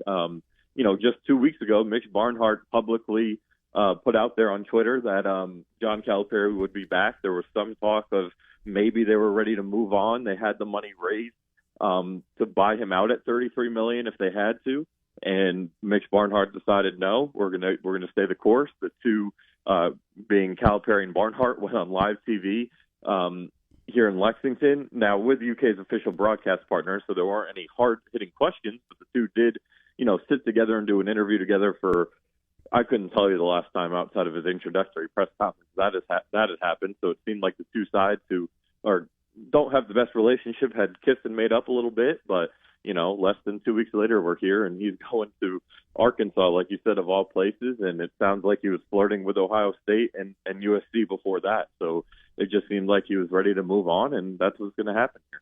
Do you think it was a situation with the loss in the NCAA tournament? I mean, let me ask you this. From a distance, the backlash looked like it was a lot. Was it more so, internally from what you had from your listeners and readers? And was it a situation maybe where he looked at it and said, wow, I don't know that I can take this team where, deep enough. I mean, it's like it's Final Four or bust. I might need to pull the ripcord before we ever even get to that point. So Calipari's he wants to be appreciated and loved. And these last 4 years have not at all lived up to what Kentucky basketball is all about. It started that COVID-shortened season in 2021 when they went 9-16, the worst record in program history. They kind of were given a little bit of a pass, given that it was such an odd year. There were so many different circumstances that no one had ever dealt with. Obviously, there's not too much of an excuse because every other team had to play with the same restrictions and all that. But Kentucky had a super young team that didn't really get to be around each other, and it didn't work out that year. And then the next year, you have a really, really good regular season, but you fade out in March. You lose to St. Peter's. And people kind of still gave him another chance, like, hey, it's a blimp. It's never happened before. He hasn't lost in the first round. Duke had the Lehigh-Mercer nightmares, like it happened. Then the next year, you bring back the player of the year in Oscar Tshiebwe, and you just have, by Kentucky standards, a mediocre season, 6th seed, lose in the second round of the NCAA tournament, lose right away in the SEC tournament. Fans were probably kind of done at that point, but they were willing to go with one more ride here because this recruiting class this past season was the best in the country. Reed Sheppard, a beloved homegrown guy.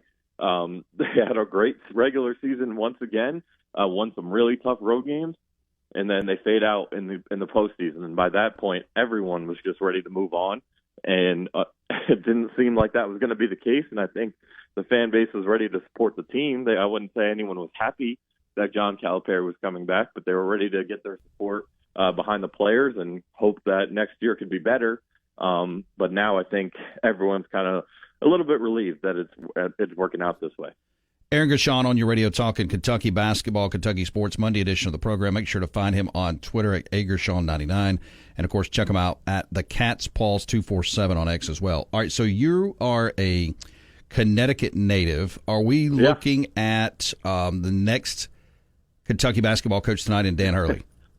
I don't think so. I just don't think the time is right for that to be for Hurley. One, he's a Northeast guy. He's from obviously New Jersey, deep roots, coach in high school up there. He was at Wagner, then he was at Rhode Island, and obviously UConn. So I don't think that's going to happen. I think they'll probably call and try. It'll probably be a quick no. I think they'll reach out to Billy Donovan, who's obviously been in the NBA for a while, probably say no, and then probably going to also reach out to Jay Wright. But I actually know someone who's pretty close to Jay Wright. I don't think that guy has any interest in coaching again. So I think the likely two guys we're going to be looking at here are going to be Scott Drew at Baylor and Nate Oates at Alabama. I really think it's going to come down to those two guys.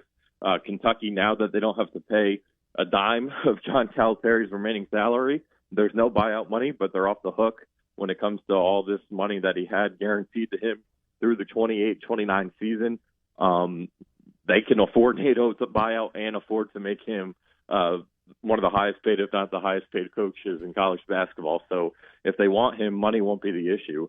And then Scott Drew is a guy that athletic director Mitch Barnhart has a long relationship with, has a lot of respect for, obviously built Baylor into a perennial contender at a tough place to win. So I think it's going to come down to those two when we're all said and done. Let me pivot real quick while I got some time here and talk a little Kentucky football. Your kind of gauge on what this team could be this year. Brock Vandagriff comes over from Georgia. What the expectations are for him and for this Kentucky team this year? Yeah, so the spring's a little hard to gauge right now. We've only got one open practice, and Kentucky's a little beat up defensively. They have 8 scholarship defensive linemen injured. Now, I don't know how serious any of them are. I know Deion Walker, obviously their best player, I'd say, is going to be fine. He'll be ready for spring, or for fall camp, rather. He just had an off-season procedure, cleanup type thing. But So it's a little hard to read there right now. I would say Brock Vandegrift, from everything I've heard, has had a really good first camp. He's really taken on a leadership role quickly, which was not something we heard with Devin Leary last year. So that's a really good sign. I've heard a lot of good things about the tempo with the offense being a lot quicker, and that is to be expected with how Bush Hanson's always kind of run things back to Boise State. A couple games we called it Missouri and then Washington. So there's a lot of excitement for what the offense might look like, especially in the wide receiver room, where you return Dane Key, you return Barryon Brown, and you have a bunch of guys coming in either from that portal and even a freshman, Harley Gilmore, they're really excited about. So offensively, hearing a lot more chatter. Defense, a little hard to get a read on, but as long as they're healthy, I feel pretty good about them in the front seven, actually really good with the D linemen they have, and then the linebacking core with Jamin Pop Johnson from Georgia, Derek Jackson, longtime starter there. But the secondary, outside of Max Harrison, is where the question marks are. So I'll have a better answer on the defense when we see him healthy in the fall. But offensively, I've been pretty impressed with what I've heard and even saw during their one open practice so far. Aaron Gashon talking Kentucky sports, Monday edition of the program. Hey, one question on baseball. Kentucky now 3-game lead over Vanderbilt at 8-4. Kentucky's 11-1, 27-4.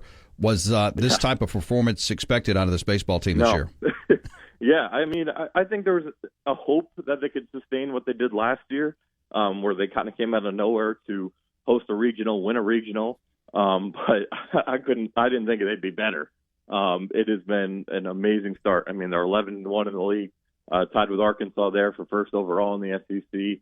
The starting pitching of late has been fantastic. Dominic Nyman, the transfer from Connecticut State, threw a complete game shutout on Saturday. He's been stellar in that Saturday role. Mason Moore in the Sunday role. So they've got it rolling. And then offensively, last year they were really relied on stolen bases, sack bunts, and small ball. This year they still do some of that, but they have some more power to them with guys who just have hit some more long balls, like Emilian Pitre, who I think only had one last year, has 4 this year, and then a guy like Ryan Nicholson, the first baseman transfer from Cincinnati, has had some big-time pops. So they're an exciting team to watch, and I think they're going to make noise the rest of the year. Make sure to find him on X at AgerShaw99. And, of course, you can find him at the Cat's Paws 247, a part of 247 Sports. Aaron, I appreciate your time today. Look, we'll catch up. We'll do it again real soon. Thank you so much. All right. Appreciate it. Thanks so much. We're brought to you by the Westin in Jackson. Make sure to go to westinjackson.com to learn more. Book a room today. If you're coming in town, of course, a staycation as well. Also, get down to Estelle Southern Table at the Westin Jackson. Enjoy breakfast, lunch, and dinner, 7 a.m. to 2 p.m., also 5 p.m. to 10 p.m., 769-235-8400 for the Estelle Southern Table.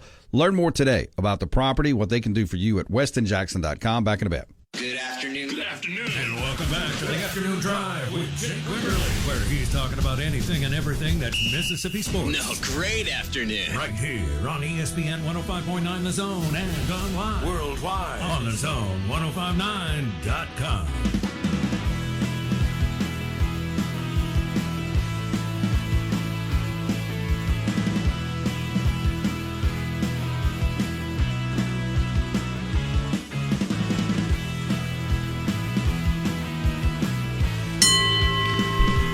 We're brought to you by our friends at Janney King. Go to JannyKingCleans.com for more information. Let them help you keep your business, school, church, place of worship, any kind of building, office park clean, and all the junk free. So you can stay healthy, your workers can stay healthy. Go to JannyKingCleans.com. Appreciate Aaron Gashon jumping on, talking Kentucky basketball and a little baseball, a little football. All right, let's see. I'm going to go ahead and tell you right now, courtesy of Ameristar Casino, Stone Cold Lock tonight. Take Purdue in the points. You're getting 7 right now. You're getting a touchdown. Take Purdue. Connecticut may win the game, but they'll keep it within that number. That seems like an easy win. This should go down to the wire, like literally within 10 points. So give me Purdue to cover the 7. What do you think? Do you have any thoughts on this? Will you even watch? This is an 8:20 tip. You'll be asleep by then. Such a late tip. I want to be asleep. Someone accused me of going to bed by 7 the other day. Now, look, you have created more propaganda. Sleep propaganda. But no, look, 8:20, I won't be asleep by then, but I'll be getting there. I'll definitely be getting there. So I'll check in. This will be a game I'll check in on. Should be a dang good basketball game. 2-1s, the 1 seeds. Most people didn't pick it. And then 2 big guys that can really get after it. Both teams can shoot it. Should be fun. Let's see here. Over on the Cowboy Maloney's text line, 601-885-3776. Jeremy B., driving back from West Central Arkansas now, totality was pretty amazing. So it sounds like Jeremy made the trip. See? That's what I'm telling you. If it worked out and you were in a spot where you could get that, I bet it was really cool. Well, why did they try to tell us everybody was going to get this? Well, they said we were going to get 90%, but that was before the forecast changed and the rain moved in. Ronnie, the Eclipse was like what Ole Miss will be this year, all hype and nothing more. Well, didn't you agree with Ronnie earlier? No, they won't be all hype. I'm talking about the playoff hype. The deep run in the playoffs, that's the hype. They'll be a good team. JC, Jake, this is judgment week for you. Earlier in the year, you said that State wouldn't win a baseball series in Oxford. I don't know that I said that. Do you still stand by this? And if and when you are wrong, can we expect a public acknowledgement and apology for your propaganda? I don't know that I said that they would not win the series. Well, okay. Let me take you back and tell you exactly what you did say. When are you going to stop testing my brain? My memory for useless bullcrap words that are spoken here. So, you said right before they started SEC play, you said they probably won't win a series the entire SEC season. Because I thought about you, I swear, I thought about you earlier today in that exact statement. Because now they've already won 2 series. Series. I don't know that. I don't you remember said it. This. You absolutely said it because that's when JC started this. Because by you saying that, that's how he started. So Jake, you're telling me that they can't win a series against Ole Miss, and that's what started JC's updates on this baseball thing, and you not saying that. Yeah, you said it. I think the series could go either way. I think it could go either way. Ole Miss could get the engine revved and running and take off, or State can continue to move the ball forward. We'll see. Should be fun. Postnick Joe. I tell you what was overblown. What overblown was Haley's Comet in 1986. It was my first senior year at Mississippi State. Your first senior year? How many did you have, Joe? Or maybe my third sophomore year. Anyway, we went to check it out at the MSU Observatory. It literally looked like a fuzzy cotton ball. Very disappointing. Talking about Haley's Comet back in 1986. Also, unnamed texter, UFL officiating was way better than the NFL or SEC. The reviews were great. They were fast.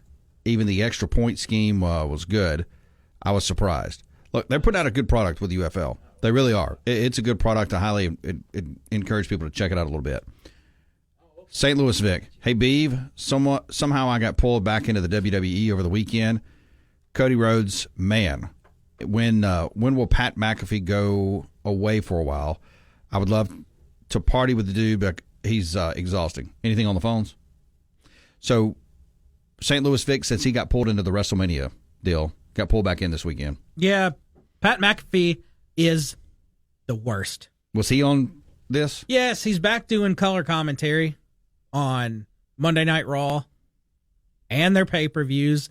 And since WrestleMania was extended, I mean, the whole thing, it's a 2-night event. The whole thing was the show itself. Forget the pre-show. I didn't watch any of that, but we're talking 8 hours. It started at 6, went off about 10 both nights. 8 hours of Pat McAfee.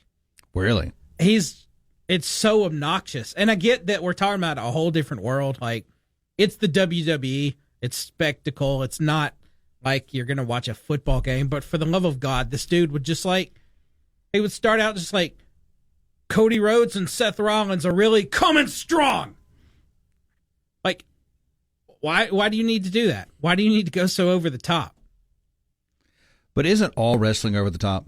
Yeah, I mean, it's supposed to be a little over the top. Yeah, that's what it is. But, like, his ridiculous shenanigans that he does on game day, take that by times, like, 15. Yeah, I don't know that I could deal with that.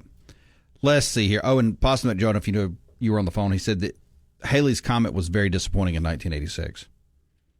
Do you remember Haley's Comet? You don't remember that? Let's see here. The real unnamed texter, Yukon by Fitty. I don't know about that. Should be a good basketball game. Dexter, stay up, Beeve. I will be on the way with a sack full of crystals.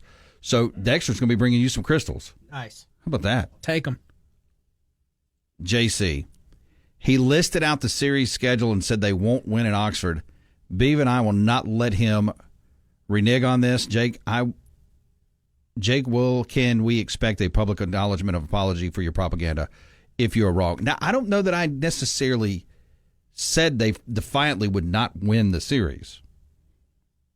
I can't let you pigeonhole me into that. Now, you made the statement, like I said, the blanket statement that they might not win a series all year.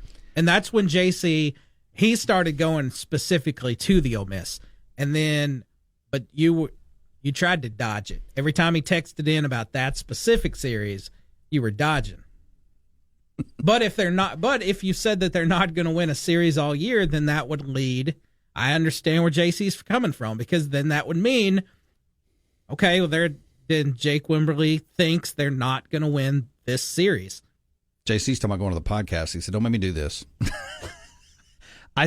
What I remember is the question was brought up, can either team win 10 games in conference? And I said that's going to be very tough, I thought.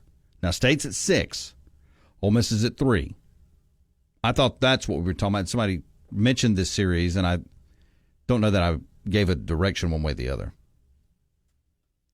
I don't know how you're going to look me in the eye and question what I'm telling you about your words.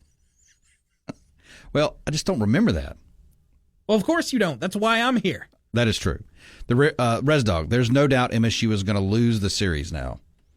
Hey, we're brought to you by Bailey Lumber. Open Monday through Friday, 7 a.m. to 4 p.m., 2150 Mississippi Highway 471. Go to BaileyLumber.com. Special selections may vary by store, limited to stock on hand. Of course, you got to get to the store to see the details. Drywall, GAF, roofing specials, everything you need for that construction project. Lumber, supplies, windows, doors, roofing, hardware, everything at Bailey Lumber. Go to BaileyLumber.com. One more segment to go on a Monday. Back in a bit. Okay, we're back. I'm ready. It's more of the afternoon drive with Jake Wimberly, where he's live and local on Jackson Sports Authority, ESPN 105.9 The Zone, and online at thezone1059.com.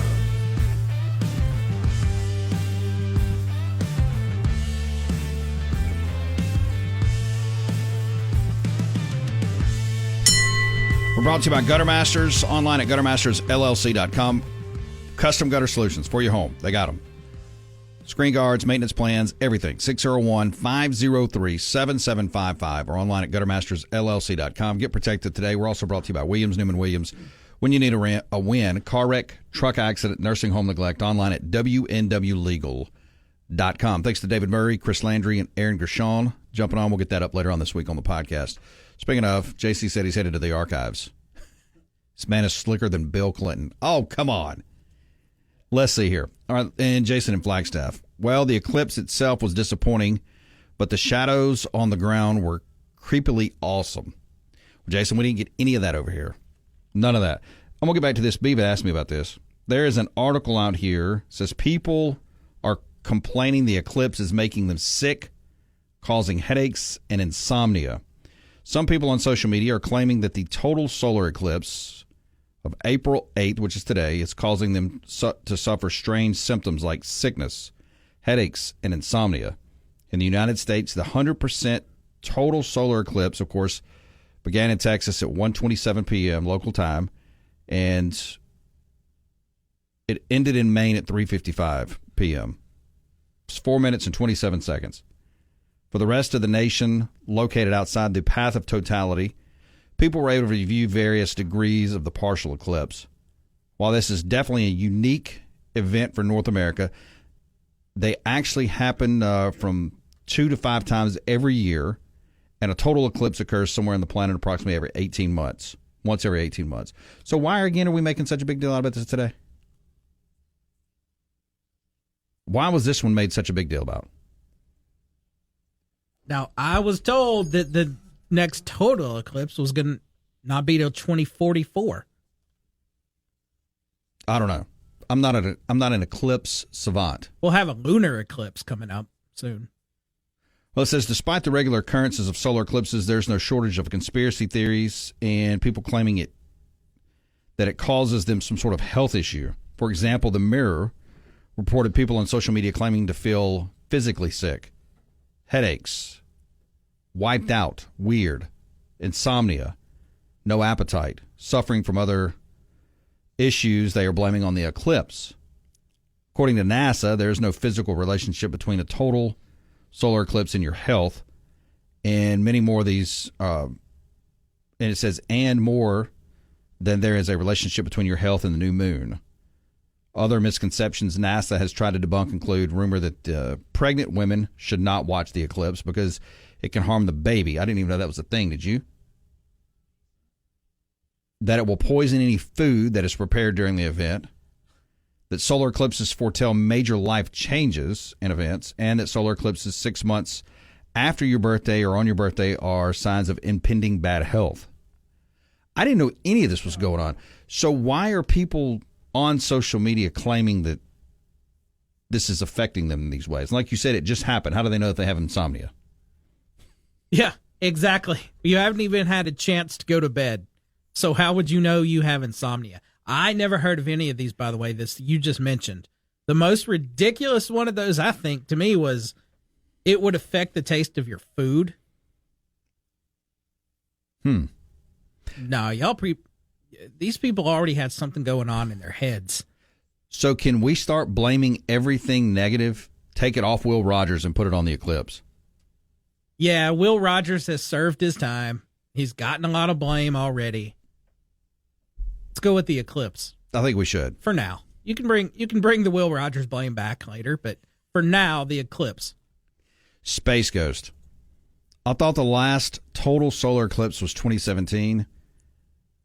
There was a gentleman that was over 100 years old that had seen, I think, 10 of these at least in his lifetime, which the math doesn't work, but there you go. At this point, I don't know. I don't know what's a solar, what's a lunar, nothing. Res Dog. We were also forced to believe masks would save the world. That is true.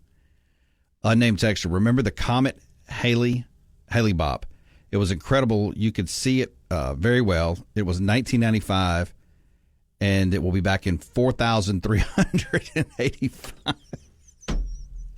I don't know that any of us will be around, except for the one guy. I don't know if you saw it's going around on social media that's trying to live forever. Did you see this? Some big tech guy out in California.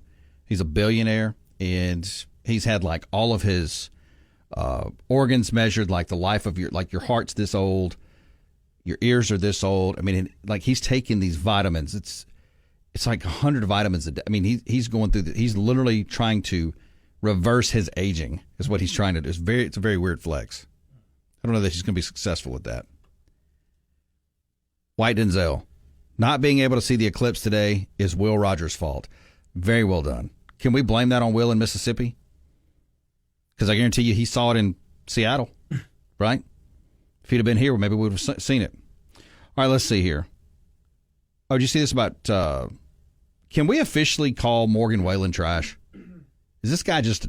Yes, I've been trying to tell you that for a couple years now. So what made him want to throw a chair off a 6-story building? That's a great question. Why would anyone do that? Well, not only that, 6-story building. Let's think about then as it drops, how much speed that's going to pick up. Think about where it was. Broadway? That's not like it's a desolate place with only a few people walking around. That place is packed. I mean, for locals and tourists. They're always there. You could have messed someone up. Could have killed somebody. Yeah. That's ridiculous. Why would you do that? Nothing will happen to him. Nothing will happen to him. This trash man back in 2021 when he dropped a hard racial slur and he got I thought that was it for him back then. But then he returned. Then he comes back and he's being his normal trash. And now this. And once again, nothing will happen to him. Saw his mugshot, he was smirking in his mugshot. And let's not forget, since we started with Ole Miss propaganda, we'll come back to Ole Miss on the end of the show. He left those people standing at the altar on the second night in Oxford last year because he was supposedly sick when there were reports allegedly that he had partied too hard. 6 stories, throws a chair. I mean, that's a high, like you said, it's a high rate of speed for a chair to tumble down on somebody's head. Yeah, and I don't care if it's 1 story. Why are you throwing a chair off a roof? That is gonna mess someone up just from 1 story. No, I agree. I mean, I've seen people before. This was back in the college days. Somebody threw a half full bottle of Coke at a football stadium, and it hit somebody in the back of the head, and it knocked them down. That's a half bottle of Coke at a football game thrown. Just randomly threw it in the crowd, and bam, somebody got hit. Think about a chair 6 floors up going down into a mass group of people. Space Ghost. Now, how would he know that? He said the chair landed close to some police officers. It did. He's right. Okay, so he's right on this. Yeah. Okay. I didn't know if he got in his time machine or what he was doing. Let's see. So you're not watching the basketball game tonight? No, I said I'll look at it. So you're misrepresenting me again. Well, define looking at it. I'll look at it. I'll check in. I check in on a lot of these things. Now, I checked in last week on the Alabama Clemson game. That was fun. That check-in was, I think, about 8 minutes of game time. Let's see. Churro. Too bad it didn't hit Taylor Swift. Was she present? I'm not amused by that, Churro. How dare you? This angel. Was she in the vicinity when this was thrown? I don't think so. I don't believe. I like to believe that in this world, Taylor Swift would not be anywhere close to Morgan Wallen. She wouldn't accept that trash. But look at her boyfriend, so who knows anymore? Appreciate David Murray. Appreciate Chris Landry and Aaron Gashon. Remember, ketchup is king. Bacon's a delicacy. Aloha means goodbye. I will be out on assignment tomorrow. Don't hate me. Back on Wednesday. See you then.